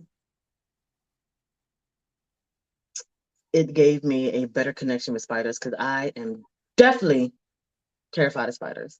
I saw a spider earlier and I didn't kill it. I'm proud of myself. I didn't kill it. But when that happens, I sit down and I try to ask myself, why am I terrified of spiders? Because I don't like shit crawling on me. It freaks me out. It's just creepy. But then I try to look at the significance of what the spider is. So I normally try to sit there and do as much research as I can. And then eventually I'm always going to do a meditation and reach out to touch somebody. Sometimes I did that with the spider and it was like I was surrounded by spiders. That shit happened for like a week. Every time I went to bed, I felt them crawling on me. And I've had a tendency, thankfully it hasn't happened in a while, to pull shit out of dreams with me. Yes, I have pulled a spider out of dreams with me. Yes, my black ass ran the fuck out the house. I do not play that shit. But I would just look more into the symbolism of what does particularly the Black Widow means to me. Not the fact that she just be killing motherfuckers and keeping them moving, but it has to be something deeper. So just start with that and then just go from there. It's going to take a process. So it's not going to happen over, a week or two. It may take months, but there's a reason you keep saying that. Yes, and also, I mean, not to Lilith, I've had, obviously, because she's the spider goddess. I've had that with Arachne. We did a group ritual back in 2019 at a cemetery in New York, and everybody described everywhere they walked. You could just what happens with Arachne. Not only is it spiders, I even know if I'm sitting at my altar doing meditations, where like when you walk into a cobweb, like if you just walk outside, you feel that all the time, even in your meditation. And to me, I've always connected that with that's her way of communicating with you. I mean, I can go at my altar right now and just do a meditation on her sigil or just something basic. It's a short matter of time before that's the best way I can describe it. When you walk if you walk out your front door or something and there's a spider web and you walk into it, you just feel that everywhere on your fucking body, like literally. And I don't even want to tell you what came out of the closet one time at that same night of that 2019 ritual. But anyway, those things, and they're subjective, personal experiences. They do happen, and how I put those into context and perceive it. To me, that's the way the spirits communicate with you on a personal level, right? Don't get people to co-sign on that shit, because that's the problem I have is when you have a lot of people that have platforms and they want you to be side by side, elbow to elbow with him. It's just like Keona got bit by a spider. If we turn that into religion and be like, oh shit, that was her experience. Your experience with the Black Widows, my experience with Arachne. We can dialogue about it. We can have conversation to learn from it. But one thing I can't fucking stand is when people try to get you to co-sign on their subjective experience. I just don't do that shit. I just can't. It just doesn't work like that. But good question. Let's see what else we got. Again, I'll put it in if you guys are interested. The link is in the chat. If you want to come in and ask a question, you can come in. You know the rules. Follow the rules. Name but one click to get you kicked out. Anyway. All right. What else we got? This is actually a comment. I think it jumped on me. Yeah, Mika says you got to do an energetic background check when it comes to a sex partner. Patra made a good comment. That's why I use sex magic solo many times before I tried it with a partner, and you better be choosy about the partner. So that was kind of what we were talking about earlier. Yeah, make sure that they know about it. The worst thing you do is be doing sex magic, and you're the only one who knows that you're doing it. That's fucked up. That's true. Well, here's a good point that Antonio brings up in reference to that earlier. We didn't talk about this. It's a good point, though. He says, I think the worst, we didn't talk about this. How did we miss this, Keona? I'm glad Antonio brings this up. Antonio says, I think the worst is being connected on a profound level, maybe intellectually, mentally, spiritually. But then what's your thoughts on this? What if the sex is lousy and it's terrible, but you got everything else? Talk about that. Man, you just be a mad bitch. You just be mad at them because you sitting there and you want to do this shit. You thinking you gonna fucking disappoint me every chance I fucking get, and it just and that's when when that happens, that's when you just do spiritual sex. Okay. Just straddle each other, do that little connection because I'm gonna be pissed. I'm gonna be fucking pissed. That is the only thing you do. If the sex is just garbage, just start fucking on the astral. Start getting dick down on the astral, throwing it, just do it on the astral because then it'll be so much better. And be like, when we gonna get together? Nah, baby, we're not gonna do that no more. Yeah. You know, I see this is a deal breaker for me. I can tell you in regards to lousy sexual encounter. Antonio, shout out, dude. Yes. I'm glad you brought that up, man. We missed that. And that should have been included in that dialogue. I just saw it now, but man, shout out to Antonio. Excellent point. This is the most fucking. Oh man, you talk about disappointment. See, I'm big on hygiene. Okay, I'm sorry, I'm big on hygiene.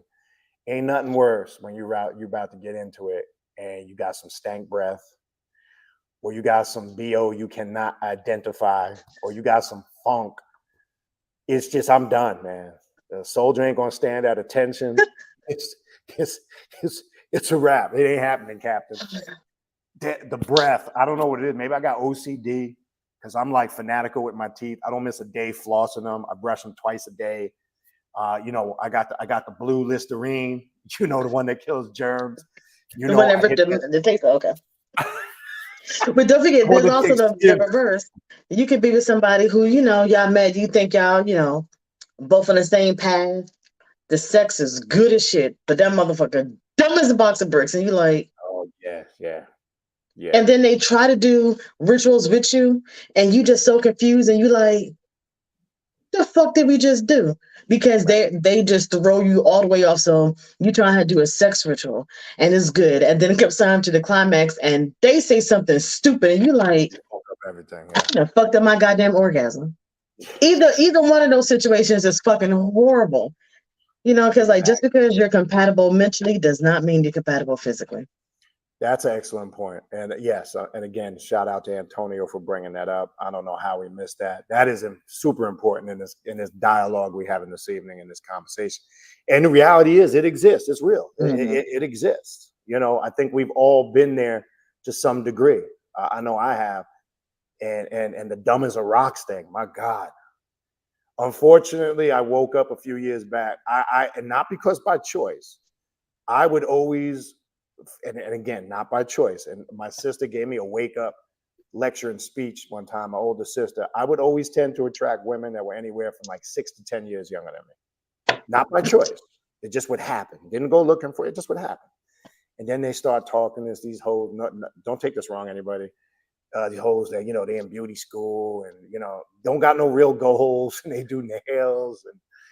And I'm like, then I listen to them talk. I'm like, yeah, damn, what the fuck I get myself into. I remember one time, I think this was 2005, and I was with one, and it came crystal clear to me one day, I got to get out of this shit.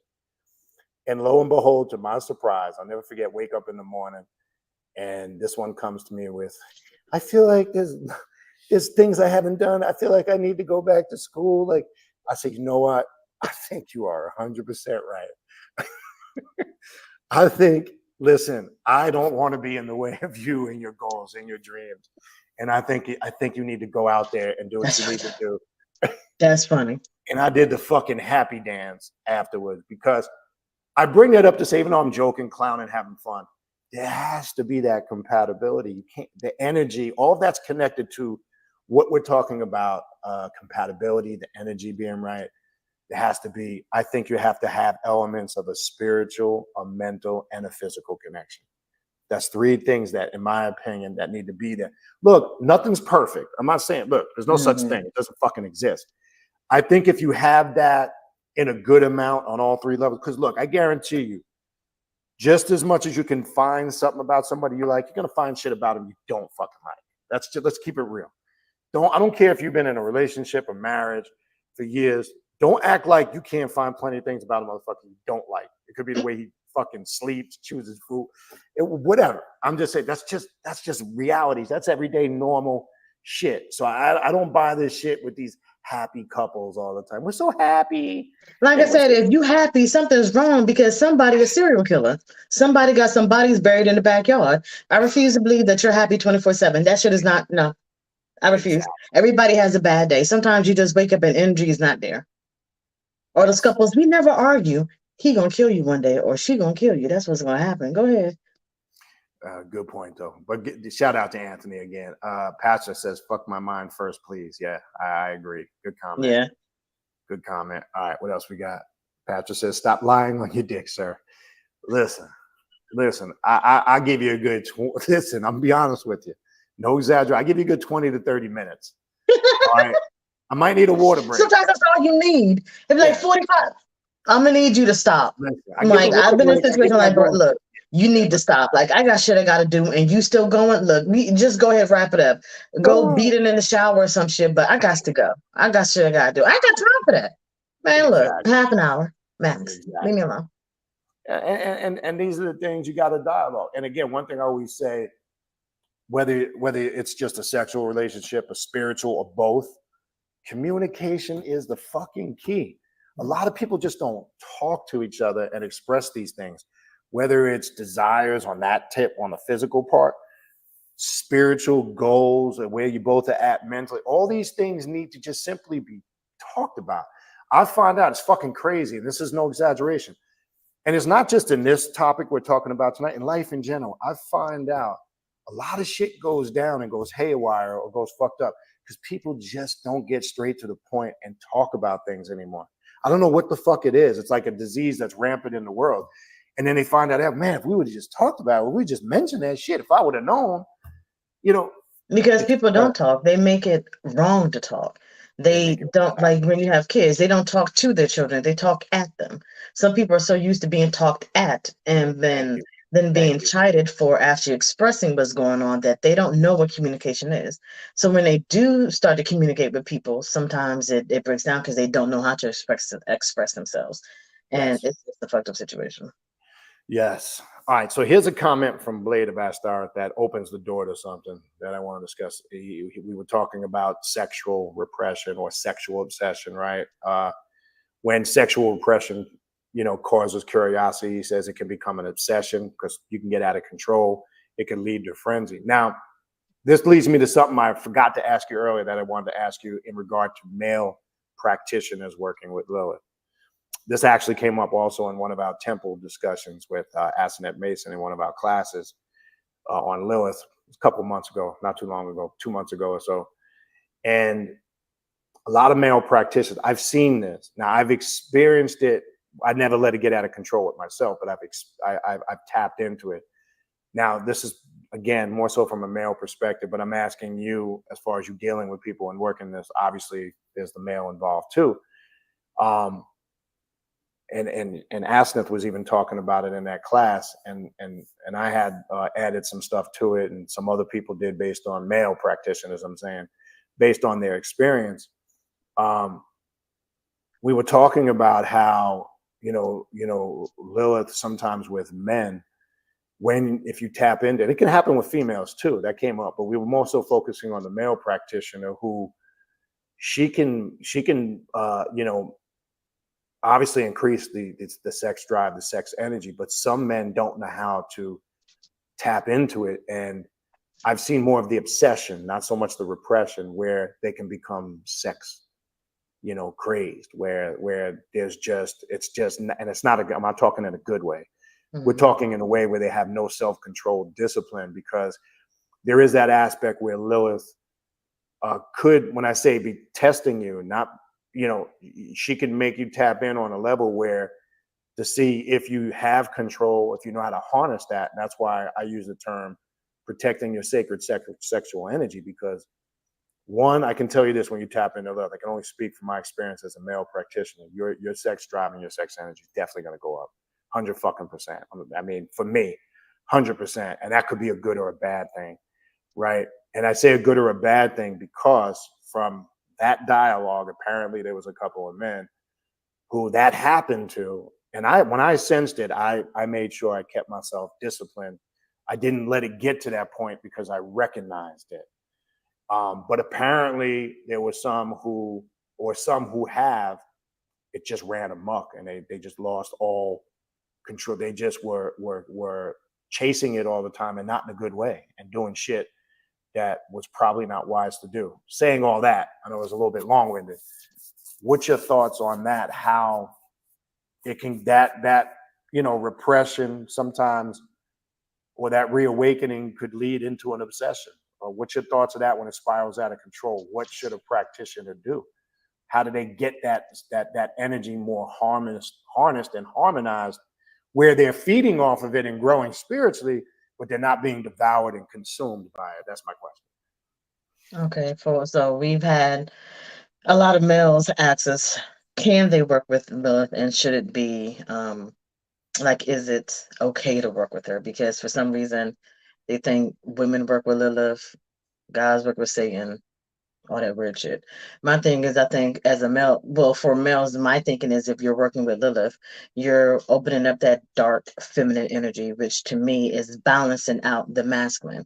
So yeah, you're going to get that rush of, my God, I need to dive deep into and everything, but try to understand the, not the, I can't, well, I might say like the cool aspect of it. Men are cold, and so they need to understand the hotness of a woman. So it's like, you just need to try to blend the two together and realize like, hey, this is the fuck is going on here. But I don't think they feel, I think when they, because Lilith equals sex. That's all it is. Yes. That's all that people will ever see, is that Lilith equals sex. So for men, I tell them just to dive down, take like a cold shower, do all your workings cool. Make sure that if you start to get hot, have ice water with you, cool your body down, because she's going to bring that shit the fuck out. But you need to have like a little balance. And when it comes to women, I'm like, play with yourself. Grab all your dildos, put it in a circle with you, let that shit out. Because if you have that energy there with her, and while you doing what you got to do, she gonna bring it out of you. But when you have that orgasm, you're gonna feel that rush of energy, and then you're going to be open more here than anything else. So we try to tell the same thing with men. Calm yourself down, cool yourself off, and think about the energy that you got. Some of them still think Lilith means sex. I work with Lilith, I could fuck all the bitches. So No. That could be more dangerous. We do have somebody trying to connect, come in the chat room, but it looks like they're having little connection problems. We'll see if they can get in. I don't know if you see them on the screen, but it's spinning. okay. I don't know what's going on. We'll see if we can get them to come in. It's trying to connect, but it's not. I don't know. It must be their connection. We'll keep an eye on it, see if it comes through. But yes. Oh no, now they went out. Maybe they're going to try to come back in, but it looked like they were struggling to connect. All right, but good question. Antonio says something else. As one gets older, like when you speak with Lilith, like we were talking about persona, like I've always seen Lilith, as a Nubian or African women from day one. I never saw Lilith, even though I have a picture right now. That's from one of the Draconian Temple of Ascended Flame books. I just like the picture. I don't see Lilith like that. Some people do, even though it's supposed to be a symbolic picture of Lilith and Samael. I always see Lilith. First of all, my connection with Lilith has been vampiric since day one, but that connection there, I never see that. All right. So, and it was something we were just reading in one of the books where it talked about how you see it as a personal manifestation, right? I was making it clear on that. But anyway, let's see if that person can reconnect and get in the room, and then we'll address it. All right. So there's a question from James. I don't know how we would answer this, but I'll read it. It says, I have a question about heaven and hell. I've not been a Christian for years, but sometimes I watch YouTube videos of lots of different people. Hold on one second. There. Just check on him. He was sneezing a lot. Gianno. I don't know if he was just. All right, but anyway, he says, I have a question about heaven and hell. I've not been a Christian for years, but sometimes I watch YouTube videos of lots of different people claiming they went to hell and came back. They all describe it in a similar way, and it's horrifying to hear all this. Surely they can't all be intentionally lying, since you're all right. Well, thanks for the compliment. I don't know about master occultist. Can you tell me what is actually happening? I couldn't tell you exactly what's happening because I can't determine what they're experiencing. You can give your thoughts. So it could be subjective. What people are saying, just because you see it on YouTube and there's a large amount of people saying it, no people have agendas. I mean, stuff's purposely put out there for specific reasons. All I can say is this: I really myself wouldn't be concerned with any of that. If you're locked into your spiritual path, that to me would be a concern for somebody maybe who's not locked into their spiritual path, because that's just no different. And let me just say this: that's like saying all the people who say they see apparitions of the Virgin Mary, right? There's how many millions of accounts worldwide does that make it real? You understand what I'm saying? It's not real to me. And if you haven't had that experience, it's not real to you. I wouldn't overstress it. But your thoughts on that? Anyway, I just want to put that out there. I'm still thinking it's what they want to sing. That's all they know. They heard it. They've watched Angels and Demons. They've watched the Da Vinci Code. They've watched all those movies where, Constantine, which by the way is one of my favorite fucking movies. Yeah, But I the love only hell I Constantine. recognize is living here on Earth. That is the only fucking hell that I see constantly of everything going on. But I think when people, and I've came across some occultists who they said they've seen Lucifer get knocked out of heaven and fall to the ground, all the other demons that fell with him. And It's they were sitting there on the cloud watching them. And I'm thinking some of these people may be fucking delusional, but they still have that faith in them. They're not yes, going, it's still in yes, there. But I don't yeah. see no heaven or hell. Like I said, the only hell I see is here on earth. I go to work, the rest of the world's on fire, and I still got to pay bills. Thank you. My heaven is coming home and drinking tea or having some liquor. But everything else, yeah, no, I don't see nothing. Yeah, I agree. It's subjective. All right, so we do have our guest in the room. Let me unmute you, Lily. Hold on. Or Tasha. I refer to you as Tasha. You should be able to unmute your mic. You muted your mic. Oh, you got to unmute yourself. Hit the unmute button. Because it's saying I can't unmute you because you chose to mute yourself. You got to unmute your mic. I think she's frozen. Can you hear me? There we go. No, still muted. It won't. Tasha, can you hear me? You have to unmute your mic.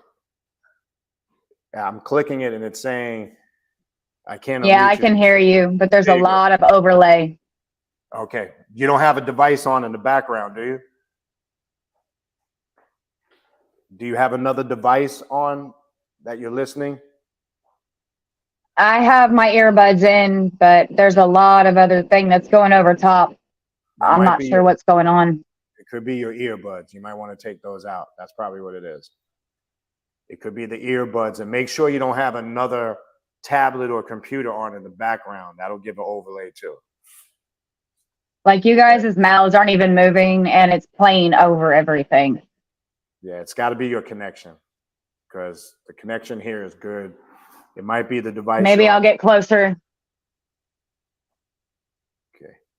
Can you hear us? I can hear both of you. It's playing over. All right. I don't know if I've got something extra on or not. All right, maybe try to go out and come back in because it's going to be hard to do this if you can't really hear us. That's kind of what I'm thinking. All right, try to go out and come back in and we'll continue with the questions. All right, let's see if that works. All right. Not letting me leave. All right, let me see if I can get you out. Hold on. Yeah, something's going on. Hold on. The hell? Yeah, it won't even let me. Oh, there we go. All right. Hold on. There we go. All right, let's see if she can get back in. It definitely was her connection. All right, and then the last part, again, I guess we kind of answered that. And then the same question from James. They claim that God took them there. Look, I just got to be honest with you. Don't take this the wrong way. To me, that's all bullshit. I mean, it's personal. They claim that God took them there to warn people not to end up there by turning to Jesus. I mean, I've heard this narrative a million times. I've seen videos too where ex-occultists that used to be on the left-hand path, this and that. You ever see those videos and then that they're born again? Like I said, you just can't decide. You're, all of a sudden you take accountability. Then, one day you wake up and Jesus told me. Like, nah, that's not how that shit works. All right, we got Lily back in the room. Tasha, can you hear me, Tasha? Yeah, I think she's got a really bad connection. I don't know where she's at. Can you hear me? Yeah, I can hear you. All right, is it clear though? I mean, you're clear, but it's like she's still talking at the same time. It's got to be your device. But I see she's sitting there. Yeah, what kind of device are you on? Yeah, nah, forget it. We're not gonna bother.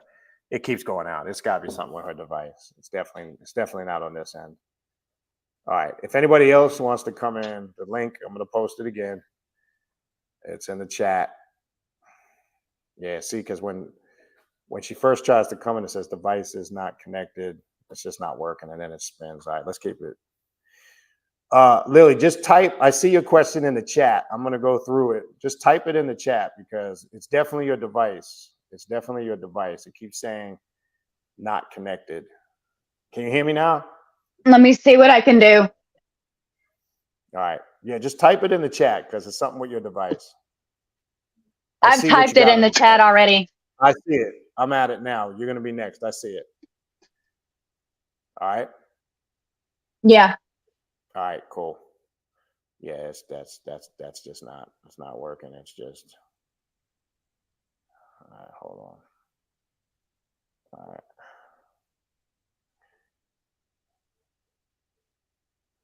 All right, there we go. All right, so let's continue with the question. But as far as James, just to finish up there, yes, we hear these stories all the time. Again, there's a lot of stuff out there. I can't really explain it for you as far as how you need to get it clarified for you. I can only tell you how I've clarified it for myself. I don't believe in any of that nonsense. That's just like me saying, if I have my own spiritual path, that's like me just saying, oh, I talked to this spirit and they told me this, if you don't do this, that this is going to happen. Like anybody can do that in any spiritual system, literally, if you really look at it. So that's the best I can tell you. I mean, it's how you feed into it. If you're going to feed into that and embrace that and accept that, then it starts to become real.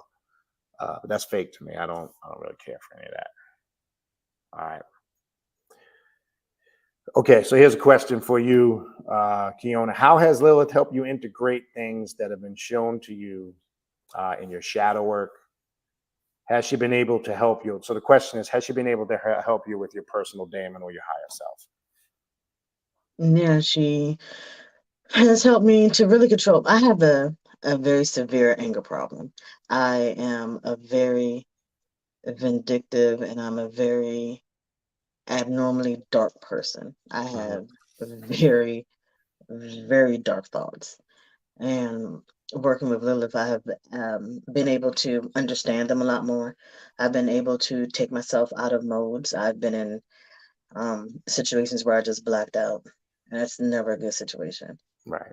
So with her, I can understand my dark side a lot more, which is why majority of my workings are dark. I get to understand. I did do a ritual, I think like back in 2012, 2013, where, and I do not recommend this.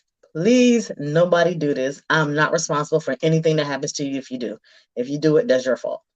I was in a ritual when I was being deeper into my necromancy, and I had a good 9 to 10 death deities around me that I called upon to have them into my ritual. And I slit both my wrists and I purposely slowed my heart down to get closer to the death, to the darkness. And how old? I have been loving it ever since. I even with one of my friends, he hated this, and I still do it. I take poison, like actual drops of poison that can fucking kill you. I trained myself, and I started by doing. I got it from one of my friends who was very, very in depth when it comes to dealing with making her concoctions and everything. And I started by taking a drop of poison a night, and I upped it to 2 to 3 drops of poison a night. And I've been doing it for some years now, but I do very dark workings. I will bleed, and I have worked hard on slowing my heart to understand the darkness that lives within. And I think if it wasn't for working with Lilith, that probably could have turned very deadly. Like, wouldn't be here deadly. Yes. All right. Well, that's pretty detailed answer. The second part of that question is when. She's trying to connect again. It's just not working. I'm at the question now, so I'm gonna go ahead and read it. Well, let me see. Look like she got headphones. She might be able to. Let's try now. Look like. Can you hear us now? Yeah, I can hear you. Can you hear me? All right. We can hear you clear. Go ahead. Okay, cool. Much better connection. Yeah. Oh, yeah. Okay, so let's see here. First question. Okay, I know I hear Baniti all the time talking about integrating.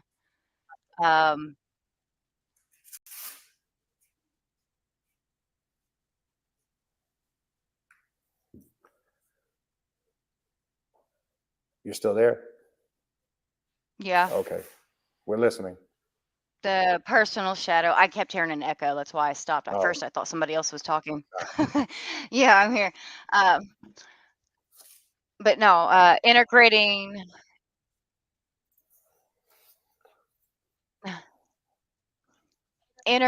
the personal shadow and how Lilith has helped you to do that. Because there's processes in it that I don't quite understand on how to do. As far as like to help you to answer that, like as far as what? In integrating, well, first let's establish what integrating the shadow is, right? The shadow, when I'm talking about that, the shadow is the hidden self, right? So the shadow or the hidden self is when there's aspects of that maybe you haven't been addressing. You know, there could be things, personal things, emotional things, mental things, all those things, psychological things, right? That you pick up along the way, and how you integrate that, right? Say for an example, not just with Lilith, right? It could be with any of those spirits or deities that assist in that. It's about integrating it. Is about first and foremost acknowledging it, and then how you address it is by, for an example, we can use, it could be Lilith, it could be a form of Lucifer. You create a ritual working specifically designed to address that situation or that scenario. That's how you integrate that into your work. So the ritual has to be designed like we're doing in the shadow work class. The ritual has to be designed specifically for that particular need. Because if it's not, then you're not integrating it. You're not working on it. I think What you're where doing. I'm getting stuck. Okay, so for an example, let's just say you have an issue with, you're struggling with, it could be finances. It could be maybe you got a personal problem, or maybe you have, maybe you come from a line, there's certain mental or emotional, verbal, physical abuse that you dealt with in your upbringing, right? Sexual So, abuse as well. okay, so yes, and that comes up a lot, sexual abuse, right? A lot of people are the product of that. So you would design a ritual, whether it's to create some form of healing, whether it's to create some form, there's an aspect you can create a ritual where you go back to a particular moment. Like this works with, there's people, believe it or not, grown adults in this day and age that were bullied when they were younger, and it still affects them on a psychological level today. I know that might sound crazy. So you can create rituals where you go back to that moment. Like say there's one thing that specifically stood out to you, right? You would go back to that moment and recreate the scenario, but change the outcome, right? Because when you understand how the subconscious mind works, it stores there what it experienced. So just like you had a negative experience, which we all have gone through things in our life. Now it's different for different processes. Like when you're talking about sexual abuse, that's a little bit different, right? That's something we would have to, it takes a little bit more of a process. But I'm trying to use something simple to be able to connect to what you're saying. So you would go back and change the outcome. And believe it or not, what it does psychologically to your subconscious mind, it's like a computer. It reprograms. It's like when you have a computer and the hard drive got shit on there that's making it malfunction, you got to clean it. You got to use another program to get it to work. So you're replacing a program that's damaged with something that's going to replace it. That's what I mean when I say you have to, when you're, people always talk about on this path about destroying things and devouring things. That's cool and everything, right? But if you keep taking away and taking away, right, and you're removing, yeah, that doesn't work like that. That's not how the laws of nature and universe work. You must replace it with something. Because I hear a lot of people on all these paths, vampiric magicians and this magician and that magician, you have to replace it with something. Because if you just keep taking and taking and taking, because if you're removing all of that and you're just removing it, then what are you counter-reacting that with energy-wise? All right, so you just removed it. That could make you feel fucking worse. I know that sounds crazy, but some people strip and strip, it can make you feel worse. So that's what I mean when I say about integrating it and then replacing it with something, right? That's how you do it. But you must be specifically design a ritual working that connects you directly to what the issue is. Because if the ritual itself, because I see also you like what you typed in there, if the ritual itself isn't designed for the particular situation, then you're not integrating or replacing or doing anything. Now that's where your creativity comes in. That's where you got to sit down and create and design something geared specifically for that. And the shadow work is what uncovers the process, right? That's what uncovers it. But as I said many times before, what good is doing shadow work and bringing up all this shit and all this chaos and all this if you're not going to work and address it? That's what Set is about, right? People always refer to Set as the god of chaos and the god of storms and the god of confusion and destruction. Yes, but he's also the god that makes order out of it. People always forget that part. Set isn't just about, oh, he's so destructive. He is. Because what he does basically is bring all this up and say, here, deal with this shit. You've been avoiding it. And it becomes tumultuous. It becomes very destructive, chaotic, and intense. That's why they refer to him as that. But people always, see, what people fail to realize, whether it's Set, whether it's Lilith, whether it's Kali, any of these deities, people always talk about the deconstructive part, which that has to happen first. But people don't talk about they also are great reconstructors. That's where people don't elaborate enough. Because if it's just all about destroying, kill, devour, yeah, come on now. That just doesn't add up. Okay? That's part of it. Don't get me wrong. I'm not saying the destructive or destroy. It's part of it, 100%. But I always point out to people who talk like that all the time. I say, okay, so then what's the next step? What are you following this up with? Because you're talking about you must devour this, you must destroy this, you must kill that, you must do that. So after a while, there's going to be nothing there. You're going to be the shell of nothingness, which could be a good thing, right? When You there's two ways to look at that. Right. But eventually, at some point, that's where the term in Egyptian Heka comes in, kepara, to remanifest. Because Set, that's the key thing with Set. Set is about destruction, destroying, bringing up the chaos. But don't forget, what Set was the one who was able to harmonize what a Pep represented. Ra couldn't do it. Remember, he had to go to his father and say, you don't know what the hell you're doing. You're trying to kill something that can't be killed. And he said, step out of the way, Pop. Let me show you how to do it. Because what's the story of Ra? He spends midnight to dawn trying to wait for a Pep to come and destroy him. What that's talking about is symbolic. You do that in your life every day. From midnight to dawn is when chaos comes to you. How many times have you laid up late at night stressing over a bunch of shit? Personal problems. A Pep comes in the dark hours of the night to the dawn.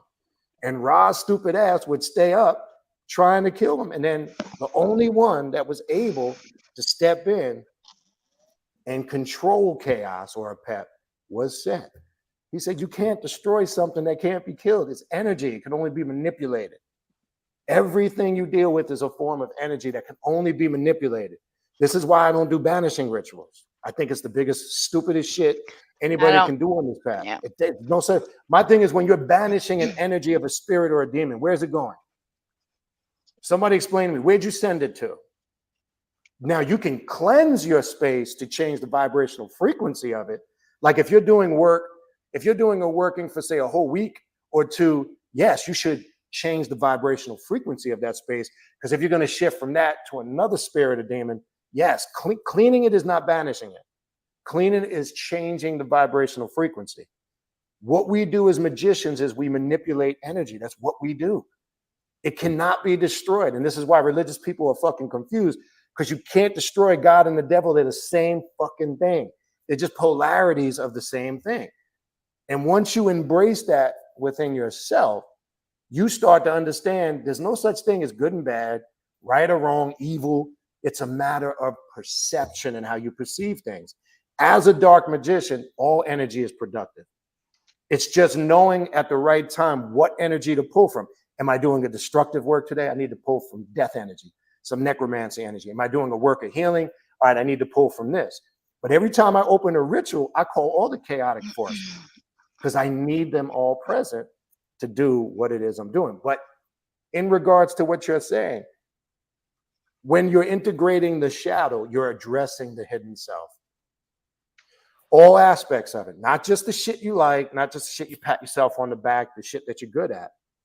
The dark stuff that comes up, and I know in your case, and I don't mean to turn this into, but it's just I kind of catch a spirit sometimes when this comes up. In your case, when you're dealing with verbal abuse, psychological damage, sexual abuse, that's a lot. That's why the PTSD, the personality disorders kick in, because you're not able to shift and become who you are, because psychologically there's been portions which, as I'm talking to you, your cerebellum back here, and your cerebellum and your brainstem is where neuromelanin travels, where you receive spiritual messages. And I was talking about this today. And the third eye, that's how the third eye opens. Your third eye is calcified and shut because all the shit that you have absorbed, right? It's devouring you. And what you gotta figure out, and I don't want to put all your business out in the open. I don't care. I'm I'm an open book. It might help somebody. Right. You've got to figure out a way to start the process. It's just like, I know exactly what's wrong with you, but it's like I can't show you how to do it because I can tell you, but I can't put you on that path to start it. You've got to figure out a way to start it. I don't know, Keona, if there's maybe something you might want to add and maybe could help her with. But if you see the question, can you see the chat or you can't see the chat? Mm-hmm. Right now I can't. The only thing I think of is if when I've had situations like that, I've taught myself to literally go back to that moment in time, put myself right back in that situation. And when I'm in that situation, I step outside myself. So I'm actually an observer as I'm going through that same trauma again. And I keep looking at it from different angles. And I keep going back, and I'll spend months on that one issue.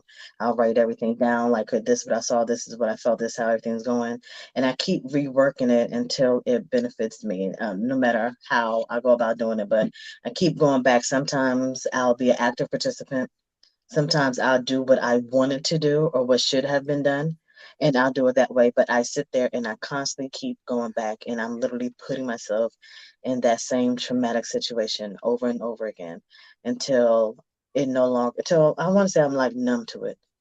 But then I take away exactly how it started, any triggers that comes up there. I'm still doing it now. My boyfriend, he'll move a certain way or he'll say something and it'll trigger something that happened years ago. And then I'll stop and then I'll listen. And I'm like, okay, this is not going where it's supposed to be going. This is going how it's supposed, how it is now. And then I make sure that, all right, that is a trigger, work on that trigger. And I just keep going back and forth until eventually it no longer affects me. Mm-hmm. Okay. Yeah. I mean, I hope that helps you to a degree. Now here's the other thing. Let's just keep it 100%. And I know to a degree you might have explored that. Now, when you sometimes have mental or medical issues combined with something spiritual, that's a whole different approach, right? And I know you've had some experience in that arena, some stuff you've dealt with.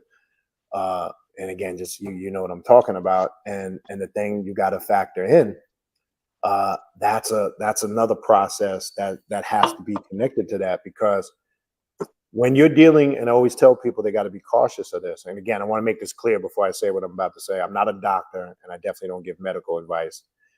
Actually, Keona probably can give more medical advice than myself, because she's in that field to a degree, and she studies psychology. But you gotta also understand this: certain medications, obviously, you don't need to be a scientist or a doctor to understand this. Like a lot of people that get committed, say, to psychiatric wards, medical facilities, a lot of those drugs that they give you, they do affect your hormones. They do affect the chemical functioning of your brain. That's because they have to in order to change your moods, and they're geared, and not all of them really are productive. And a lot of them that have synthetics, and when you deal with it spiritually, synthetics damage your neuromelanin. And it even regardless of how light your pigmentation is on the outside, it even damages your neuromelanin. And you'll find out if you're taking, this is why, for an example, if you take an excess of antibiotics, what do they tell you? It's good for you to take being on antibiotics for a while. Take probiotics, because antibiotics strip the body of all its positive bacteria. Probiotic. Right. You're supposed to take a probiotic after coming off an antibiotic.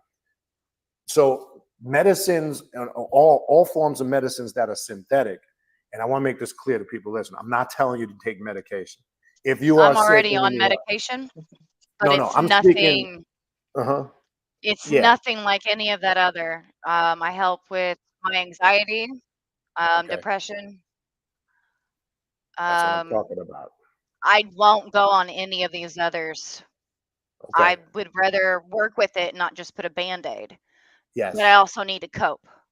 Well, that's what I'm And saying. I don't take it unless I need it. Right.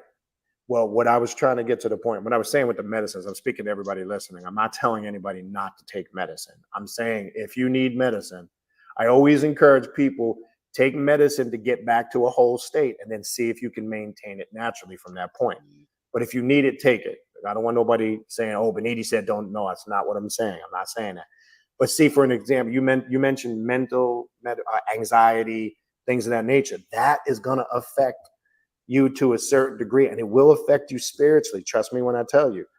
So this is what I meant when I was, yes, it has an effect on the way you think, the way you feel, your nerves, your central nervous system.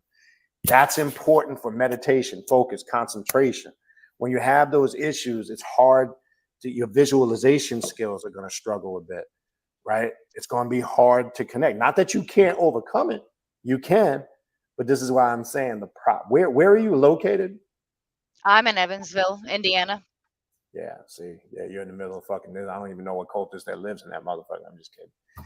But yeah, you're in a rough spot. I mean, if you had somebody hands-on, would help. I mean, I can only help. I feel like I need that. Yeah, to a degree. But long story short, without getting too winded, I don't mean to cut you off for the sake of time. But I feel where you're coming from, and I know you've been in Patreon classes, and I know a bit of your story, right? Even in the Patreon classes, I feel like there's some of them I shouldn't be doing, on some of those. Right. And like I said, the stuff that you feel is too intense for you, I've also recommended, not to do that. And we've had conversations. You've done side work with me, and I've told you, I've even suggested there's just certain things I don't think you should mess with at the moment. Because I'd be wrong if I told you to. Like, I wouldn't get any right now. The topics that we're talking, I wouldn't get in any dark work with Lilith per se, intense, because that would probably not Lilith be a good has thing. been calling. Hecate's been calling. Lucifer has been calling. Leviathan. Right. So it's like I don't know which direction to go. Well, I'm trying to get altars right. Well, here's the thing. Don't get all caught up in that. Like I just said, haven't done anything. Well, here's the thing. That's why I said don't do anything. Keep it simple. Don't do anything that's too intense. If you're getting the call, and you got to answer the call. I wouldn't recommend you just going right out the gate into something dark and intense. Just naturally follow the call. And I told you before, sigil meditations, simple invocations to connect with the spirit. Start first by just a simple communication. Could be an invocation, a sigil meditation, something basic, something simple. You can't ignore the calling, but at the same token, you got to do it wisely. Okay. So anyway, start there. For the sake of time, you can stay in if you want, or you can remove. I'm just gonna try to get to the rest of these questions before it gets too late. All right. No, you're fine. Eventually I'm gonna be able to get back into the Patreon. I'm probably gonna have to drop down a tier, but it's still something just because I'm dealing with finances. No worries. In due time. Don't stress it. We ain't going nowhere. We're gonna be here. All right. Okay. All right. Thank you. No worries. All right, Keona. Anything else you wanted to add to that? I'm gonna try to get you a couple more questions. How are you looking on time? Oh, I'm good. You good? I'm off this weekend, so I can sleep in late. All right. Cool. All right. So what else we have? All right. Let's see if we got any questions.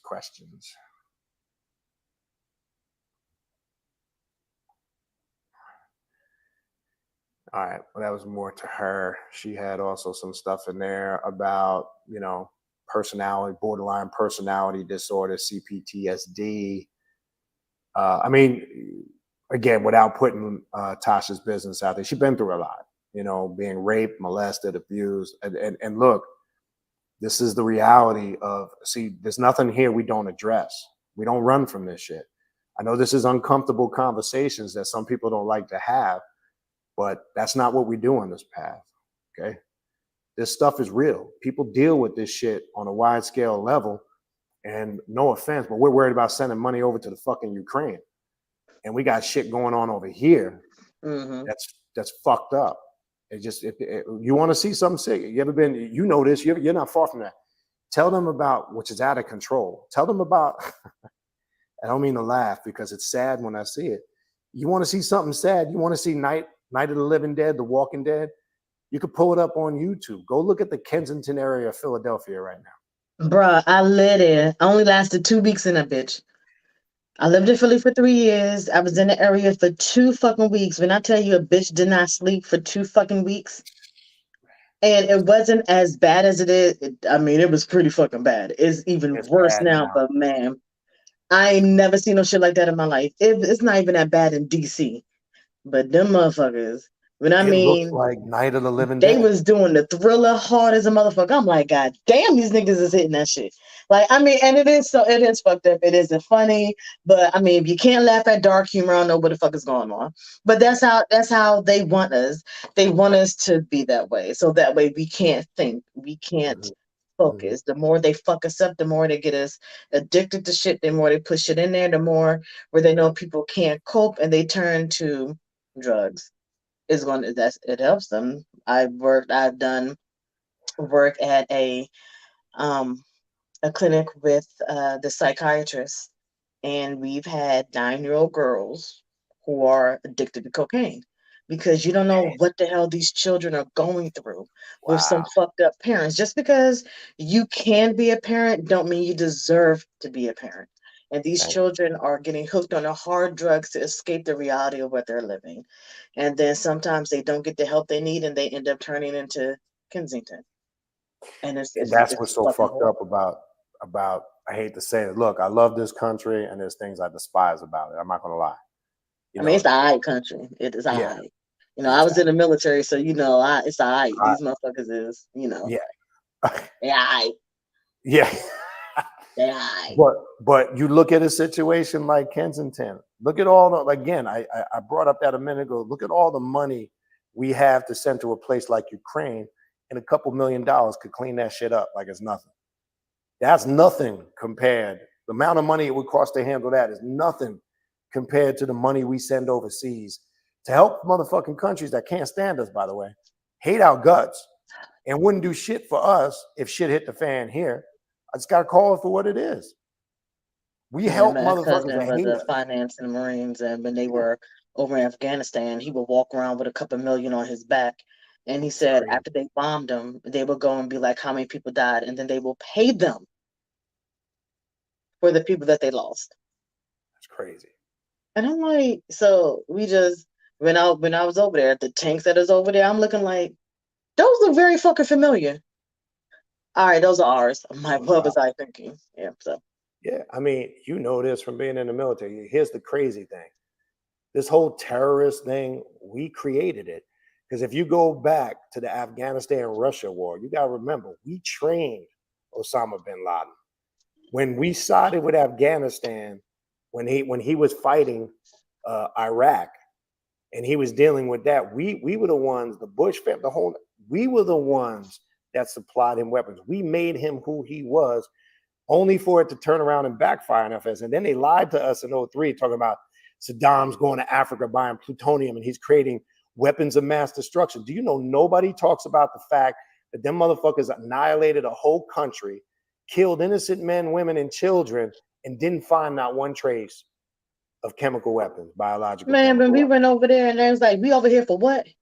I said, y'all motherfucking lie. Because all that shit look American. I mean, look like we done gave the shit over here. I mean, I was in Kuwait, 2001. It was a fucked up. It was fucked up. It was fucked up. That's all I'm gonna say is that it was fucked up. We got into some shit. It was always just fucked up. And no matter what, we always pay them. Because we're automatically at fault. We're automatically wrong. Even if they do the shit, we're automatically at wrong. So it's garbage. It is fucking utter garbage. Which is why when veterans get out, there's two veterans. The ones that are patriotic and hoorah for America, and ones that can't stand this motherfucker. That's right. I can't stand this motherfucker. I'm just trying to make it to the damn Jupiter. I just wait for the aliens to pick my ass up. Promise that. Oh shit! Look, and then the crazy thing about after that, look, and I want to make this clear. I'm not saying Saddam Hussein was an innocent person. That's not what I'm saying. I'm not talking about that, because yes, we could sit there and we could talk about, what he did. A lot of the atrocities that he did as a dictator was fucked up. But that still don't give people a right to go in there and destroy a whole country on a precept that was never proven, number one, and nobody ever apologized. Here's the more fucked up thing. The company, all those contracts, those $1 million contracts, billions of dollars that was spent to go back in there and restructure Iraq. If you go do the research and see who had those contracts, Dick Cheney. Okay. So we destroyed the motherfucker, annihilated it, used all the weapons that we had to use. So now more weapons need to be made, more bombs, more equipment. And now all the contracts and the companies that come in there, the construction companies that rebuild this motherfucker, were all Dick Cheney. Go pull the shit up for yourself. You will see. That's some gangster shit right there. That's some gang. You talk about, look, we sit here and talk about this petty gangster shit.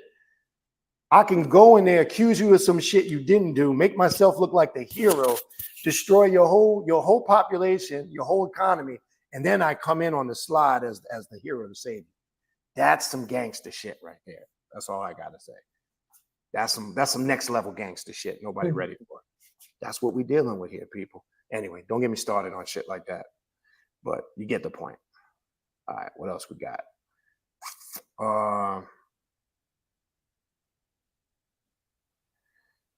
All right, let me see if I see any other questions. All right, this is from Logan Scott for you. You said that you approach Satanism from an African perspective. Can you please elaborate on how your way of doing things differs from what is commonly done among most practitioners? Logan Scott is African too, just so you know. I know him. He's on my page. When they do their Satanism, they have the horns, they have the Baphomet. They sit there and they do the little hand signals and the hell saying all that other type of stuff.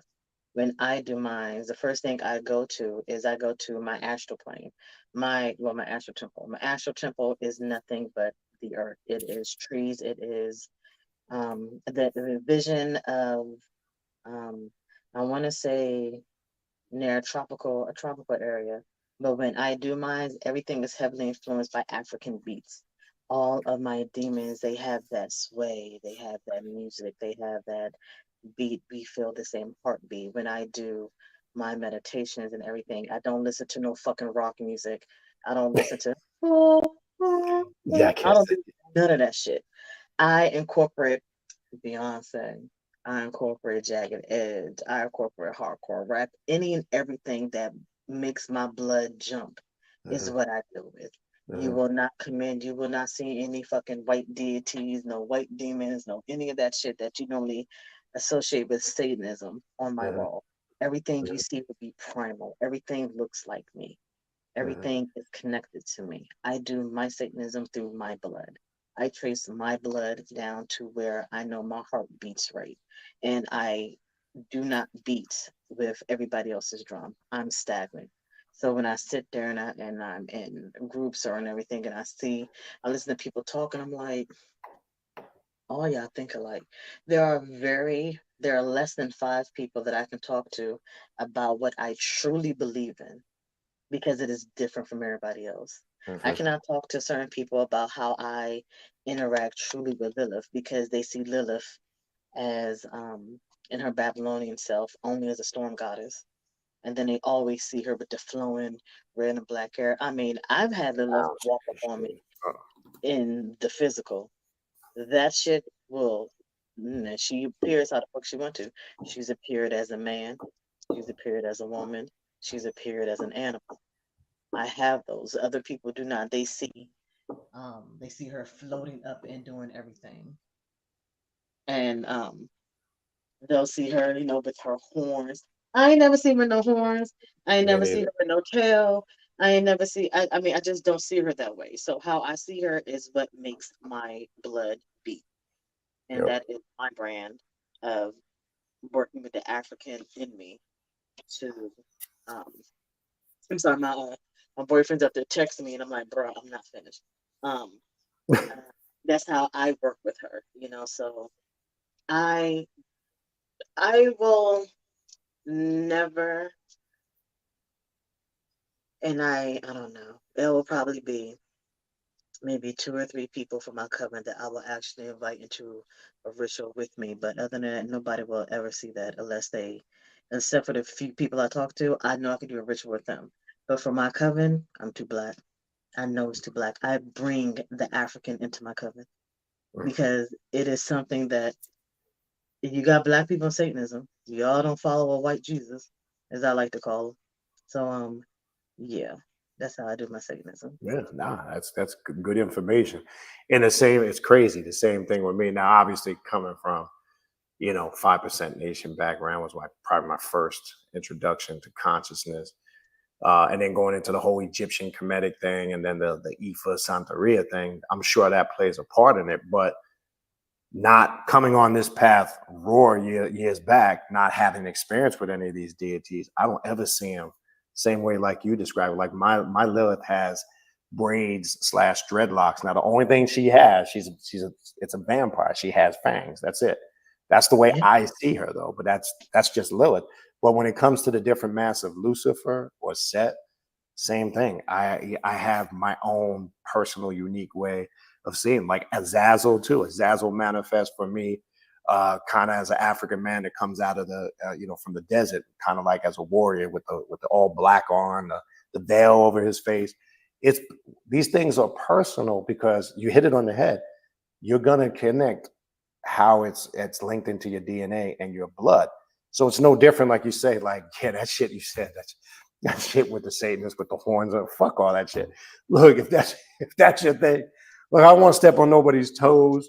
It's just Now, it's just how I hate to say program, but it's how you see it is like because we don't want to feel that we're different when we're talking about how we interact with the deity. So we'd be like, oh well, I seen her, I seen Lilith wearing a blue dress, curly red hair. They're gonna be yeah, I like, never well, seen it that like that. wasn't her. And then now you're questioning yourself because if your experiences aren't the same as somebody else's, you start to think, well, am I really an occultist?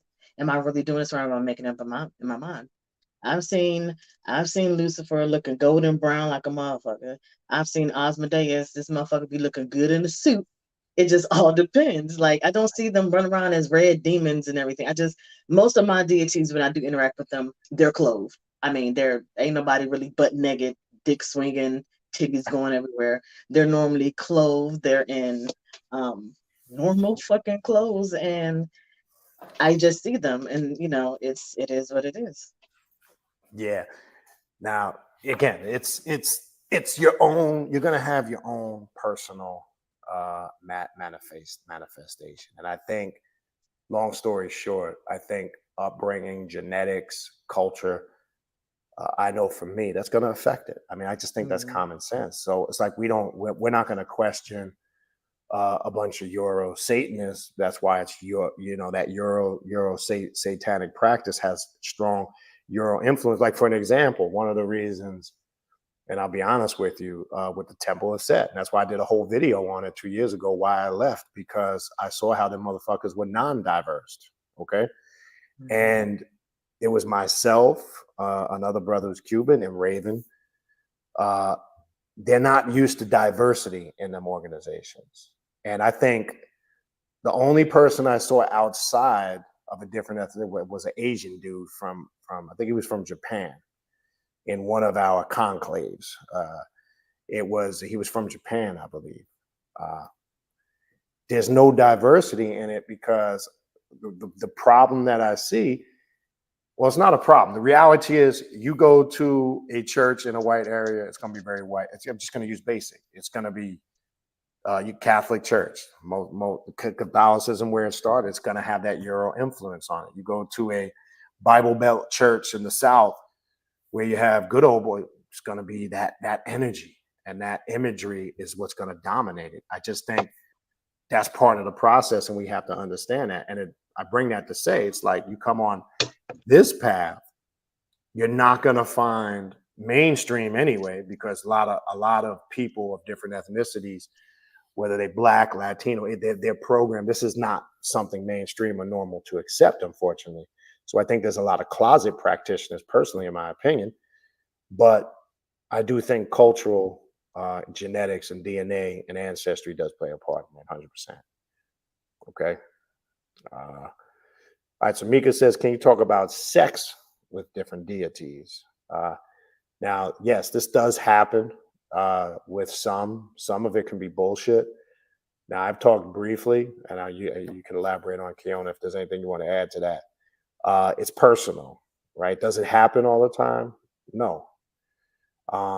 But does it happen? It has happened for me. I'm not going to lie.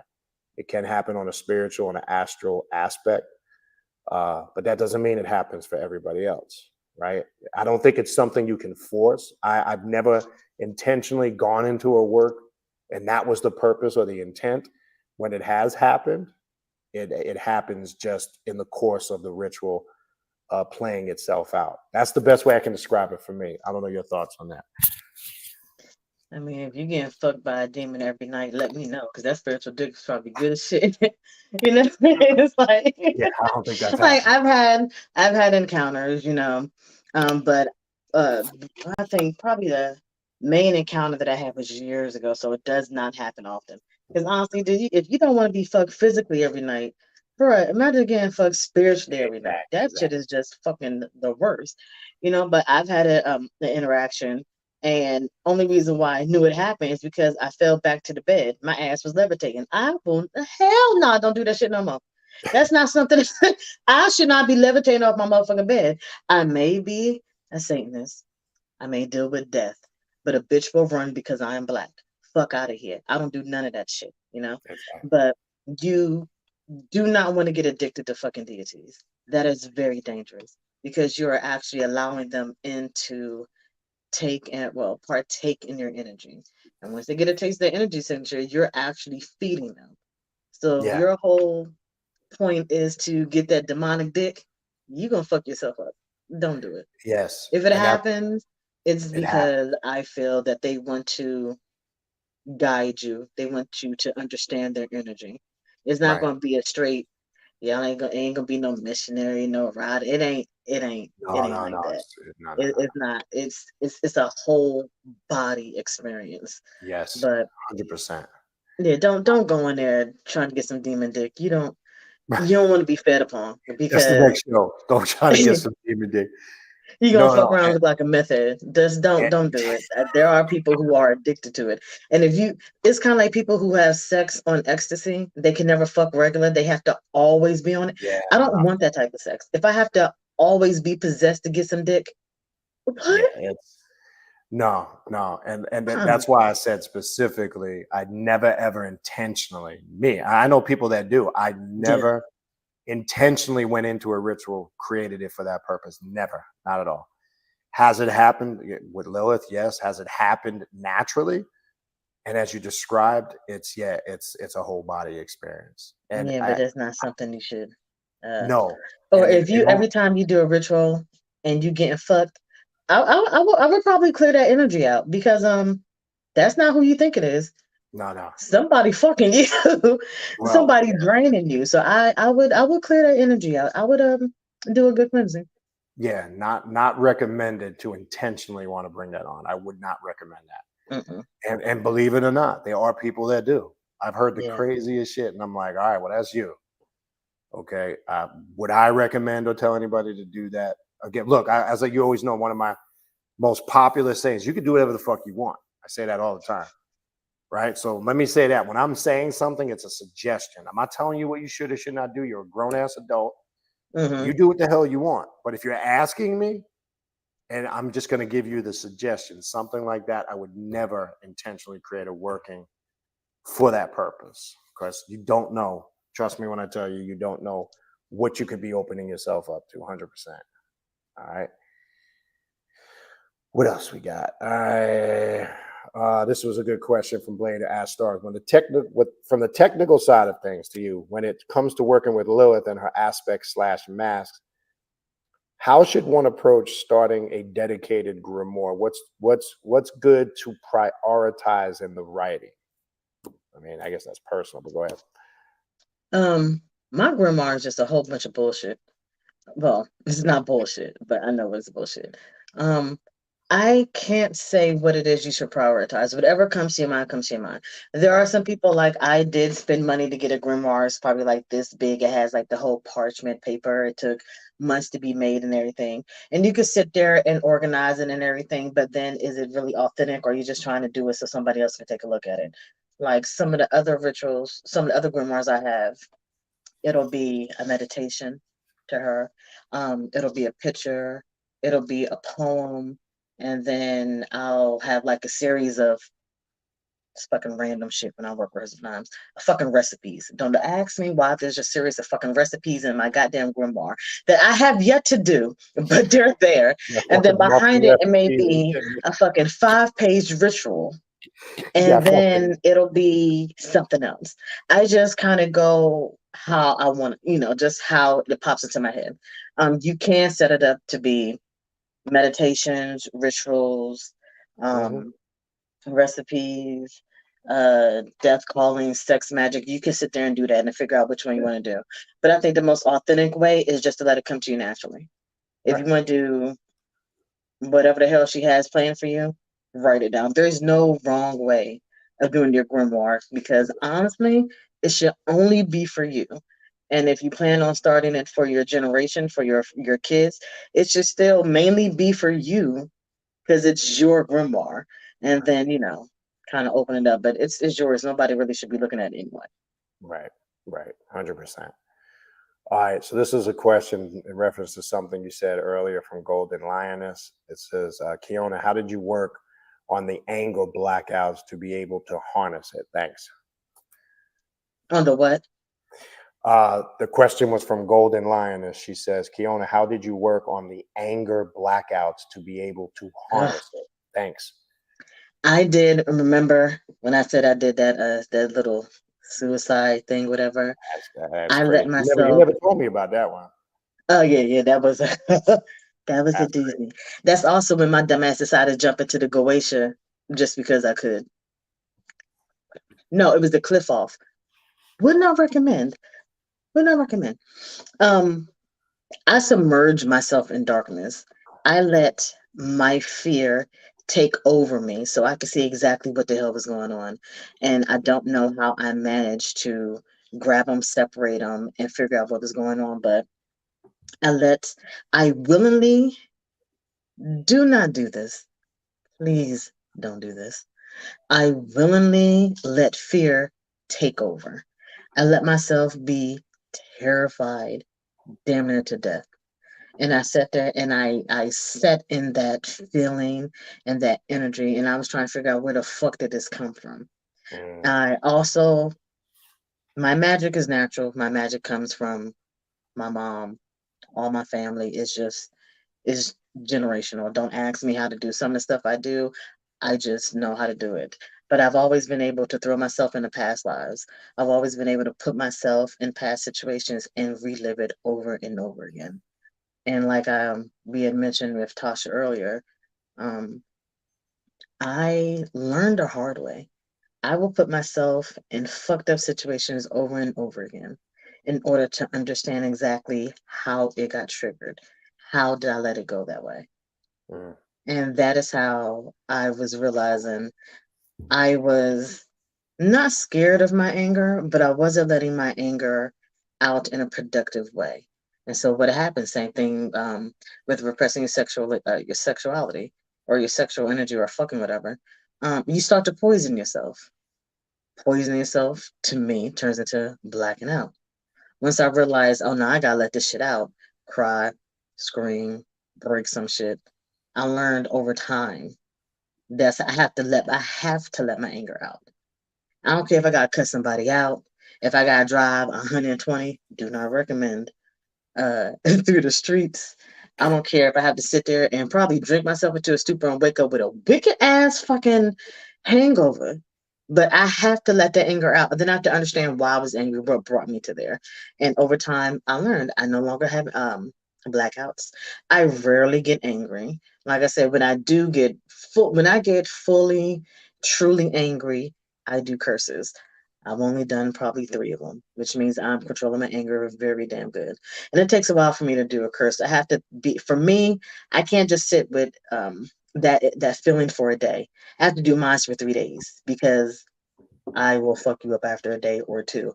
By the 3rd day, if I'm still feeling the type of way, then I know for a fact that it is founded, and then I take actions to get done with it. But I sit with it, I let it consume me, and I work through it. It is very, very difficult. I've made myself sick for years trying to get that energy out, but I'm here now.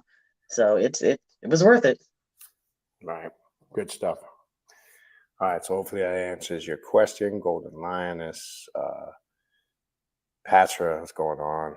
Patra says, banishing is like burning sage with all the windows and doors closed, 100%. Like you burn the sage and then you start coughing. Like, damn, maybe I am the problem.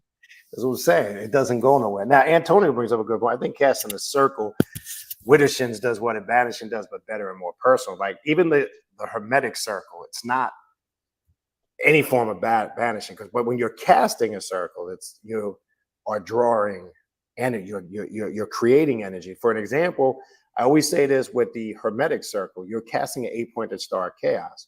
Because when you're casting the hermetic circle, you're invoking the triad of light and darkness. You're calling the 4 corners, and then you're calling the points in between. And if you really look at it, it's the 8-pointed star of chaos.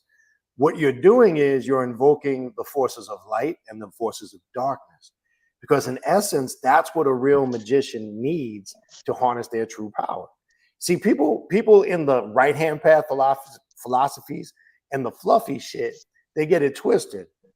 They think we don't work with light or force. It's just we know it has its origin in the dark energy, but we do know you need both in certain situations and scenarios. That's what the whole Set Horus thing represents.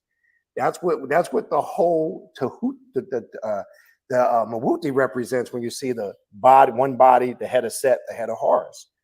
Right? Set represents the higher self, and Horus represents the lower self. It's that internal war you battle. I liken it to that Star Wars movie, one of the last ones that came out a couple of years ago, and they telling you they dropping the whole science on you with darkness and light, which is really the science of Lucifer, right? And we know that whole Darth Vader thing and the Sith that connects to Sith, Set, Luke. That's all Lucifer energy. So there's a thing in there where the girl seeks Luke out. He's living as a hermit in the mountains. And his whole life, he's fucking disappointed because he spent his whole life like religious people do, being do-gooders, peace and love, I love you. The world's going to come together as one. We're all going to one day hold hands and run together and sing Kumbaya. And Luke comes to the realization, and he says it to the girl in the movie. He became a monk and a hermit and separated himself from everything because he realized what he was fighting was what was essential to have. He says, you need some of the dark side.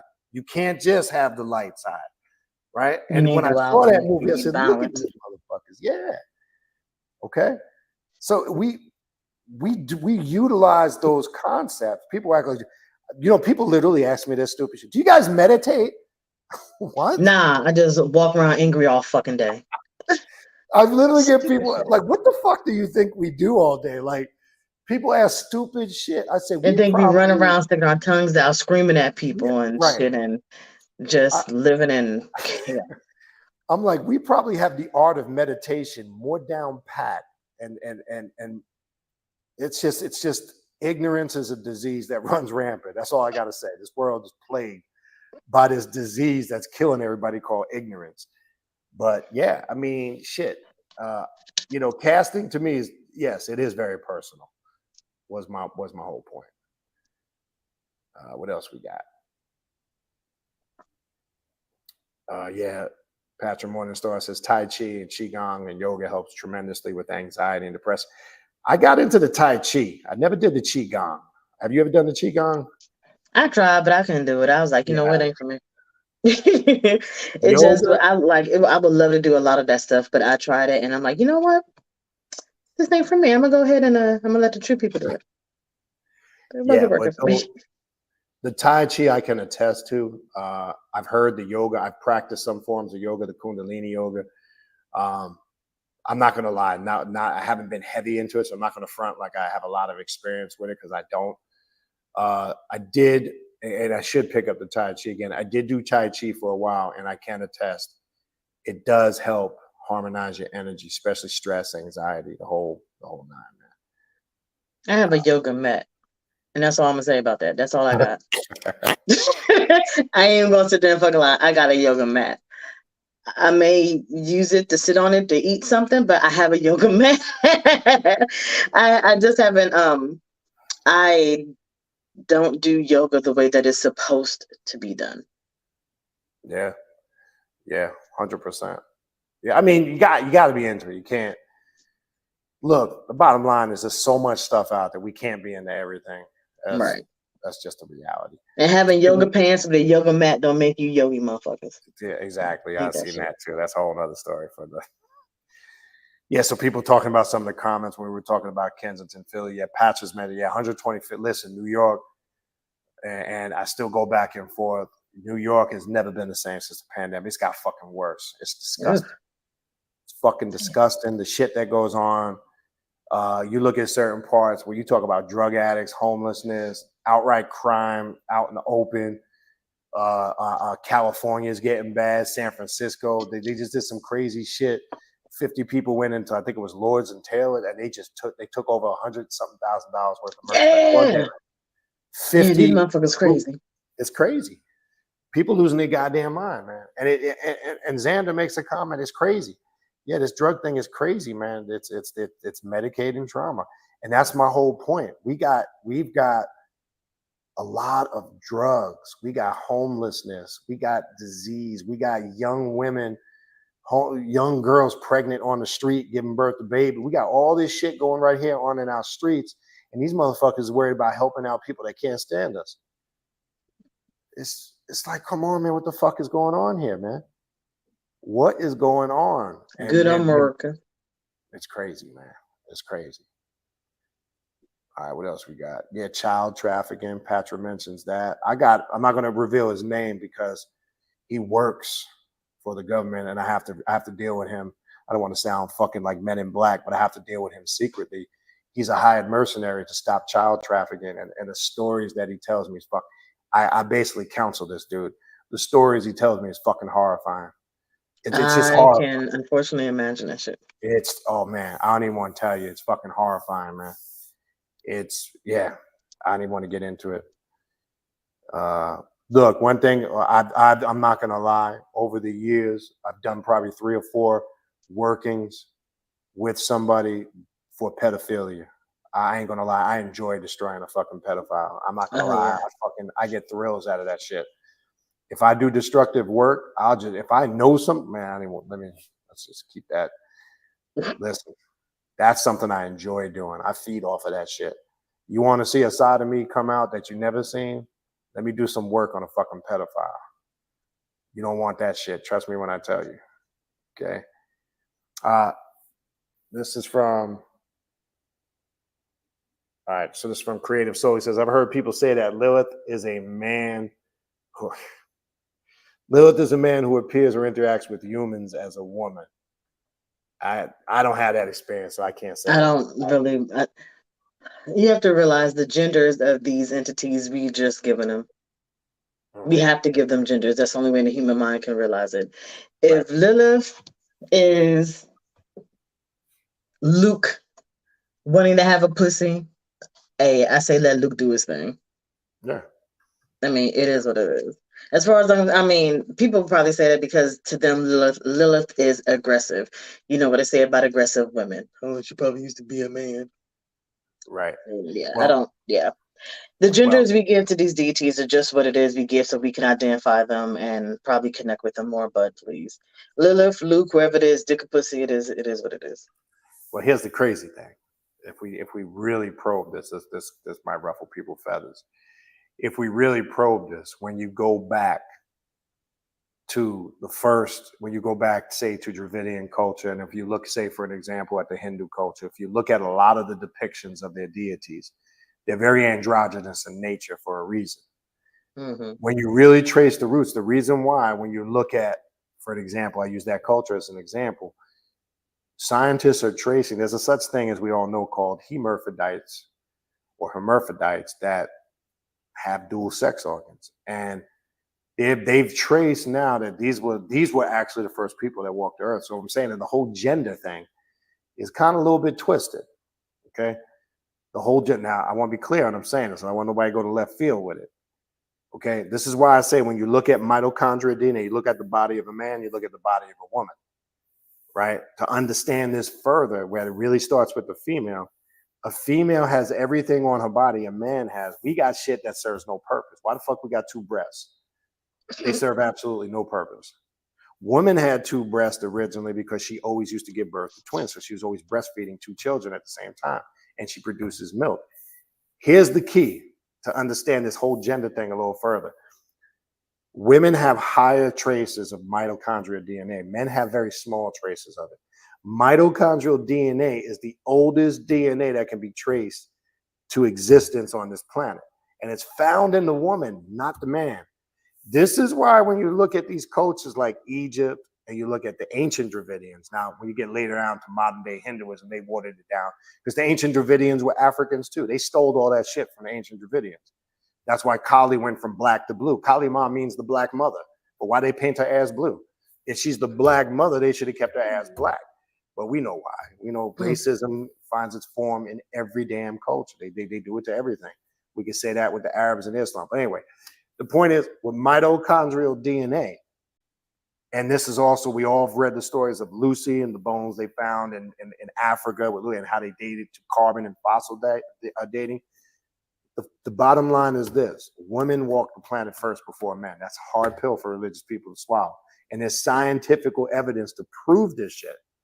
Nobody wants to talk about it. I refer you guys to an article many times. Google the shit. I can just tell, all you got to do is Google Time magazine, Mitochondrial Eve. It was 1993 it came out. I don't know the month. It comes right up when you Google it. They've been saying this shit for years, but yet they still perpetrate the myth that there's this fictitious character called Adam. Man was first and Eve came from Adam. That's that bullshit. That's why I keep telling you guys. All of this shit, polygyny, polygamy, women practiced it first before men. That's a hard pill for some men. All this shit comes later in the patriarchal system. And I always tell a dude that, oh, you want to practice polygamy? Would it be okay if your wife had 5 husbands? Whoa, what you talking about? I said, do your research. Polygamy was practiced first amongst women, not men. It was a normal thing in Dravidian culture for women to have multiple husbands. bullshit. I don't believe that shit. That's because you don't read. You don't research. So I'm like, I say to a dude, look, are you saying you want to be in a polygamous relationship because you just want to get some pussy or some ass? And there was a process that was done. First of all, the first wife got to approve of any additional wife. You don't just go around saying, I want to take that woman from my wife. That one. First of all, most dudes can't even provide for one wife. Why the fuck do you want 2, 3, 4, and 5? It's just, it's stupidity. Okay. But the gender thing, gender on the spiritual plane, I can tell you this from personal experience, it's not the same thing as what we think it is. I find feminine demons are very masculine, energy-wise, nature. What we think of as gender in the physical form is not the same thing. So I've never seen, I'm not saying it could have, like Keona says, and like you're saying, it could have, I've never seen, maybe that's the way my mind sees it, I need to see it. I've never seen Lilith in any shape, form, or fashion, man. Her energy, her physical manifestation, that's personal. But her energy is not what we would classify as that female-y, girly. No. It's not that. Don't get it seems twisted. like most of the females anyway, the female deities, they're just very aggressive. Very. But the men are not. Whoa. Xander, there's a 130-mile-per-hour Category 4 hurricane heading to Cali. Oh, is that Hurricane Hillary? I didn't even hear that shit. Damn. Yep. It's hurricanes approaching. Canada is on fire. The other part of Hawaii is on fire. I think Rhode Island's on fire. I think some hurricanes about to hit Florida. It's the Mother Nature pissed, and she trying to take us the fuck out. She said COVID ain't work. The murder hornets ain't work. So she trying to take us the fuck out. Not to mention the government trying to take us out. But yeah, that's how it's going. That's crazy. All right, let me see if there's anything else. I kind of got to wrap this up. It's getting a little bit late. I keep saying, I always say that Lucifer can't have swamp ass. Nika says she sees Lucifer with locks. I see, look, maybe it's just what I've been, I see Lucifer as a black man all the time. Always. That's why the one statue I found on, I think it was Amazon, the one where I've seen it on, I think Etsy too, where he's perched on the earth. If you look at him, I got it because it's one of the few that comes off as having that type of imagery. Now, I want to make this clear that this, you know, everybody's welcome on this path. You can be black, white, Latino, but it's a personal path to self-mastery. You've got to develop what works for you. So even these occult left-hand paths that, like I say, and that's why I'm glad you clarified breaking down your brand of Satanism, because people hear satanic path and they go back to the 80s and the satanic panic and black hoods and hell, Damien, Omen. All that Catholic music they be hearing, that's that real satanic shit. All that Catholic music, that's satanic. That's the shit they need to be talking about. Yeah, it's not that, people. Get that shit out of your head. Okay? And I've said, how many years have I been on now YouTube? And I said, I make it clear, I don't have anything to do with that brand of left-hand path, occult, Satanism. And I made it clear. Some of you motherfuckers are confused. Isn't a Luciferian a Satanism? You confuse a Luciferian with a traditional Satanist. No, it is not the same thing at all. Any practicing Luciferian magician, sorcerer that practices Luciferian philosophy and witchcraft does not use any of that. People, I literally get people confused that we got to get that straightened out. I've made that disclaimer a million times over the years. I don't connect with any form of that Satanism, right? Probably the only thing I use connected to that is in the Satanic Bible, the Book of Belial, the Satanic Ingredients to Black Magic. I use it as a primer for certain people how to create rituals. And I tell people the Satanic Bible is outdated. It was written in 1966 for the sole purpose of the antithesis to Catholicism / Christianity. It was geared towards that. That's what that old school traditional Satanism was geared towards. That's it. It's no, just want to make that clear. Okay. All right. Anything else here? I'm sorry, folks. We can't get to all this. Are there any good ways to decalcify the third eye? I've heard of others and have tried a few of them. I know meditation can help. Well, first you got to identify. In Dennis William Huck got a book. It's not a cult. It's not Left Hand Path. It is an alchemy book. It is a cult. I actually know Dennis William Huck. He is still a member of the Rosicrucian Order. That's how I first came across that book. I actually met him in the Rosicrucian Order back in 2013. In that book, he's got the 7 operations of alchemy. I show people that are in the mentorship program on Patreon how to use alchemy for shadow work and how to do that decalcification process. Because first of all, in a case, it's what makes one more dense, and the denseness when your vibrational frequency, you become a low vibrational frequency being when you become so dense by everything that weighs you down, such as stress, anxiety, personal problems, money issues, relationship. Everything in your mundane world is what causes the calcification, along with fucked up thoughts, bad information. When you're taking in systems of indoctrination, bad information is the #1 toxic killer that blocks that third eye or ajna chakra from being activated, and it calcifies it to the point where I always say is look at it as an antenna. Remember them old radios we used to have back in the day in the cars, and the old boxes we had to turn the knob and you had to tune it in to get a good clear signal. That's how you got to look at that shit. When you're doing all, and don't negate the fact too, a lot of things you're putting in your body, right?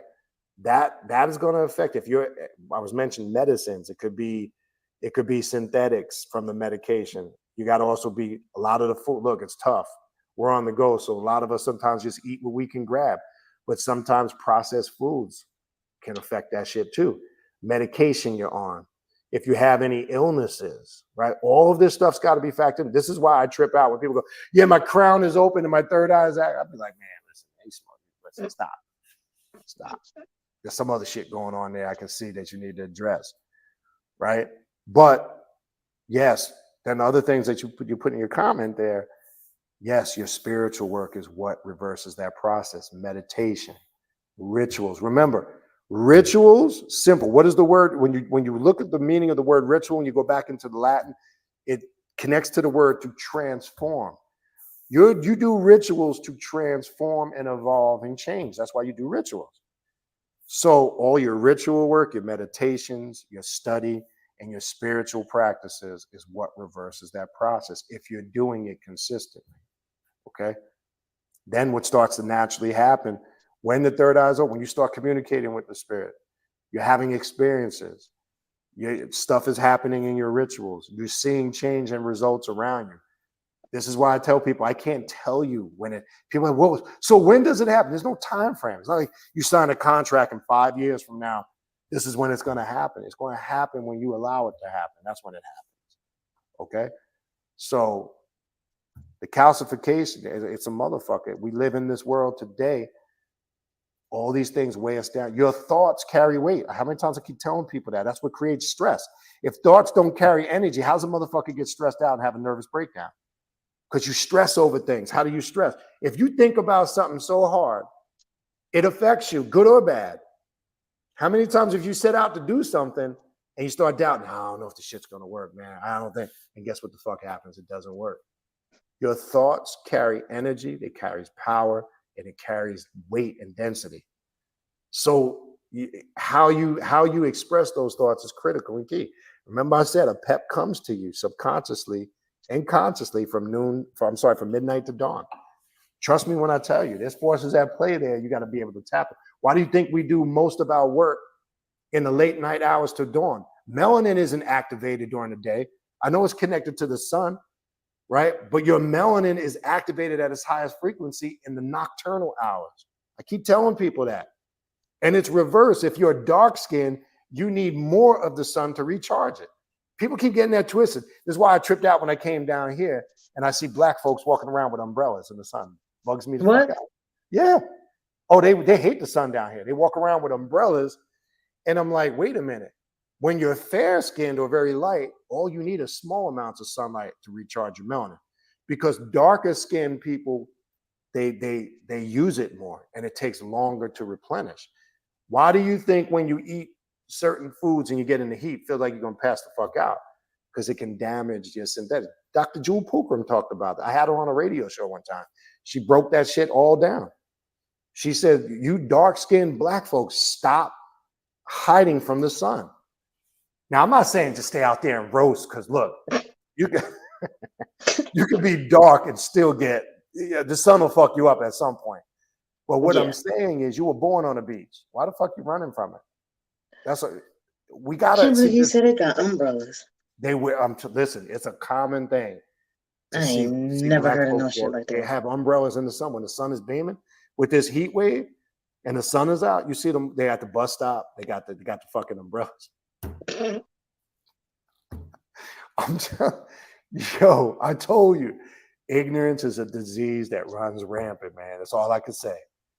It's all I can say. But this is because it's a lack of understanding, right? We got to know these things. And when you have a conversation about melanin, please know the difference between neuro and neuromelanin. Okay, because people, then I've run into I play drums. I play in drum circles. I've been playing congas, djembes, djembes for years. And just because you're black and you got an afro, that doesn't mean you know how to play drums. Listen, I just got to keep it real. You know how many dudes I've seen sit down over the years?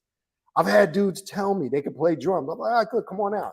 We're doing something down at the beach. And this motherfucker sit down and get on them drums. It's like, dude, if I didn't turn around and look, that sounds like a 4-year-old kid is hitting them drums. What are you doing? That's funny. No, I literally, you see this. And to me, I've always been along the line, drums to me, yes, I can show people and I have basic. I think drums has just got to be in your blood, man. That's just, I don't think that's something you can really teach somebody. I know they have drumming classes. They're corny as hell. Nobody taught me how to play drums. I just picked up a drum and I just go whatever comes, and it flows. Nobody ever sat me down and said, I figured out the feel of the drum, the skin, different drums, how to hold your hands, how to hit it with the palms, how to hit it with the fingertips. I figured it out just by figuring it out. I've been and I've assisted and I've been to like these basic drumming classes, and okay, that's bullshit. I'm gonna be honest with you. That stuff is nonsense. I've seen Facebook pages literally with these doofy ass, I don't know where they're from, Poland or something, and they're trying to teach people how to play African drums. I'm just like, this shit's crazy. If they don't stop that shit. What the fuck, man? It's natural. You got either you know or you don't know. I'm just going to keep it real, because I've had people, you guys come to the conference, you see the last few years when we have the circles, and I ain't going to lie, I ain't going to say any names, but some of you motherfuckers told me you could play. And I'm just like, whoa. I'm like, and some of you did come, some of you did your thing. Shout out to Brother Will from Minnesota. Nasty, he's a musician. Will and Leslie, they came 2 years ago, tore it up, traveled with all his drums, brought him on the plane, did his thing. Better drummer than me, blew me away. He was so goddamn good. So, you know, some of you is represented, but I don't play around with the drums. The drums is a vessel and a tool of communication. And I got a very sensitive ear. When it's fucked up, I can hear every little thing that's fucked up. And I ain't gonna lie, in the past, we've had some circles, not the conference. We literally had to take the drums for people. Like, dude, sit this one out. We got this. Sit this one out. We're good. You know, but yeah. So I don't even know how that conversation started, but anyway. All right. Yeah, I hope you stayed safe too, Xander. I didn't know that was going on. I guess I don't even be watching TV like that. I guess I got to check the news, man. Hopefully that thing don't direct hit you guys. Shit, where'd that come from, man? I didn't even hear nothing about it. I don't know, man. That's crazy. All right, where you at, Keona? There's more here, but I just don't know if we got time to get to this. We're approaching 3.5 hours. What you want to do? Yeah, we could do another. We could do another one. We ain't got or something later. Yeah, all right. So that's why I said what I said in the beginning, people, because look, I knew this was going to happen at some point. The questions were going to come overflowing. I do appreciate it. So if you had a question tonight we didn't get to, I say this all the time, you motherfuckers never do it, but I'll say it again. If you write it down, and bring it back to the next one. I think a good thing, maybe a good topic for the next time is question mark. Satanic African spirituality. I think that'll turn a lot of heads. Yeah, because it's not a lot of us Black people doing I think that would be a Satanism. good topic. So I think maybe we should ponder that unless you come up with something else. We'll see. Oh no, that sound like a good one. I like that. But anyway, if we didn't get to your question, write it down. I'm not just saying that. If you guys actually would write it down, bring it back to the next session, we will try. I mean, there's a ton of shit in here. I'm sorry, we just can't. If I kept going in order, it's already 11:40. We'd be here till 2 o'clock in the morning trying to get to all this shit. All right, I do appreciate you guys getting involved. I would like to see a little more people come in live. I know 2 sessions ago we had like 4 or 5 that came in. Come in, man. Don't be shy, man. Unless you got warrants and you don't want to be seen. All right, I get it. All right, unless you're looking tore up from the floor up, don't come in. We don't want to see that either.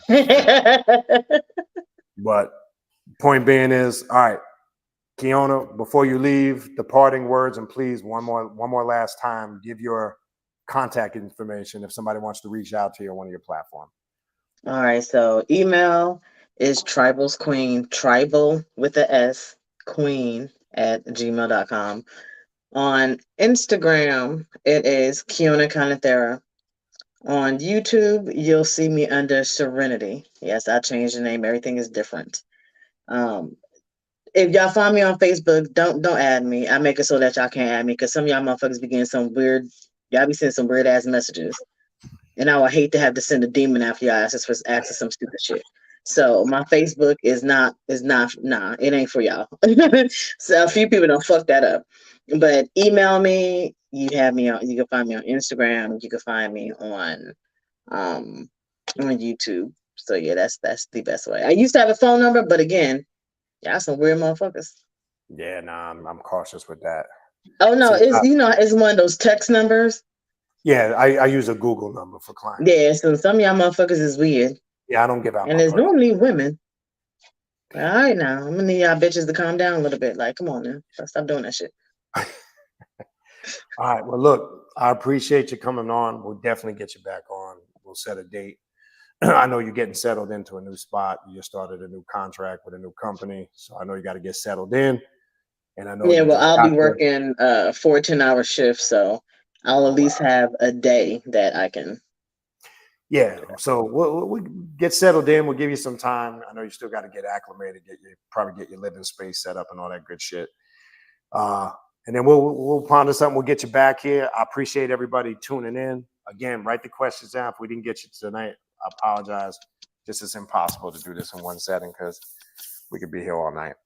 All right, appreciate everybody. Thanks for the support. Thank you, Keona. Appreciate you coming on. Always a pleasure to just have a free-flowing, fun dialogue and not have to beat around the bush. All right, appreciate it. Infernal Blessings to all. You guys enjoy the rest of your week. I will post some videos throughout the week, a little short joints, 20, 30-minute joints, and we'll go from there. All right, Infernal Blessings. We'll talk soon.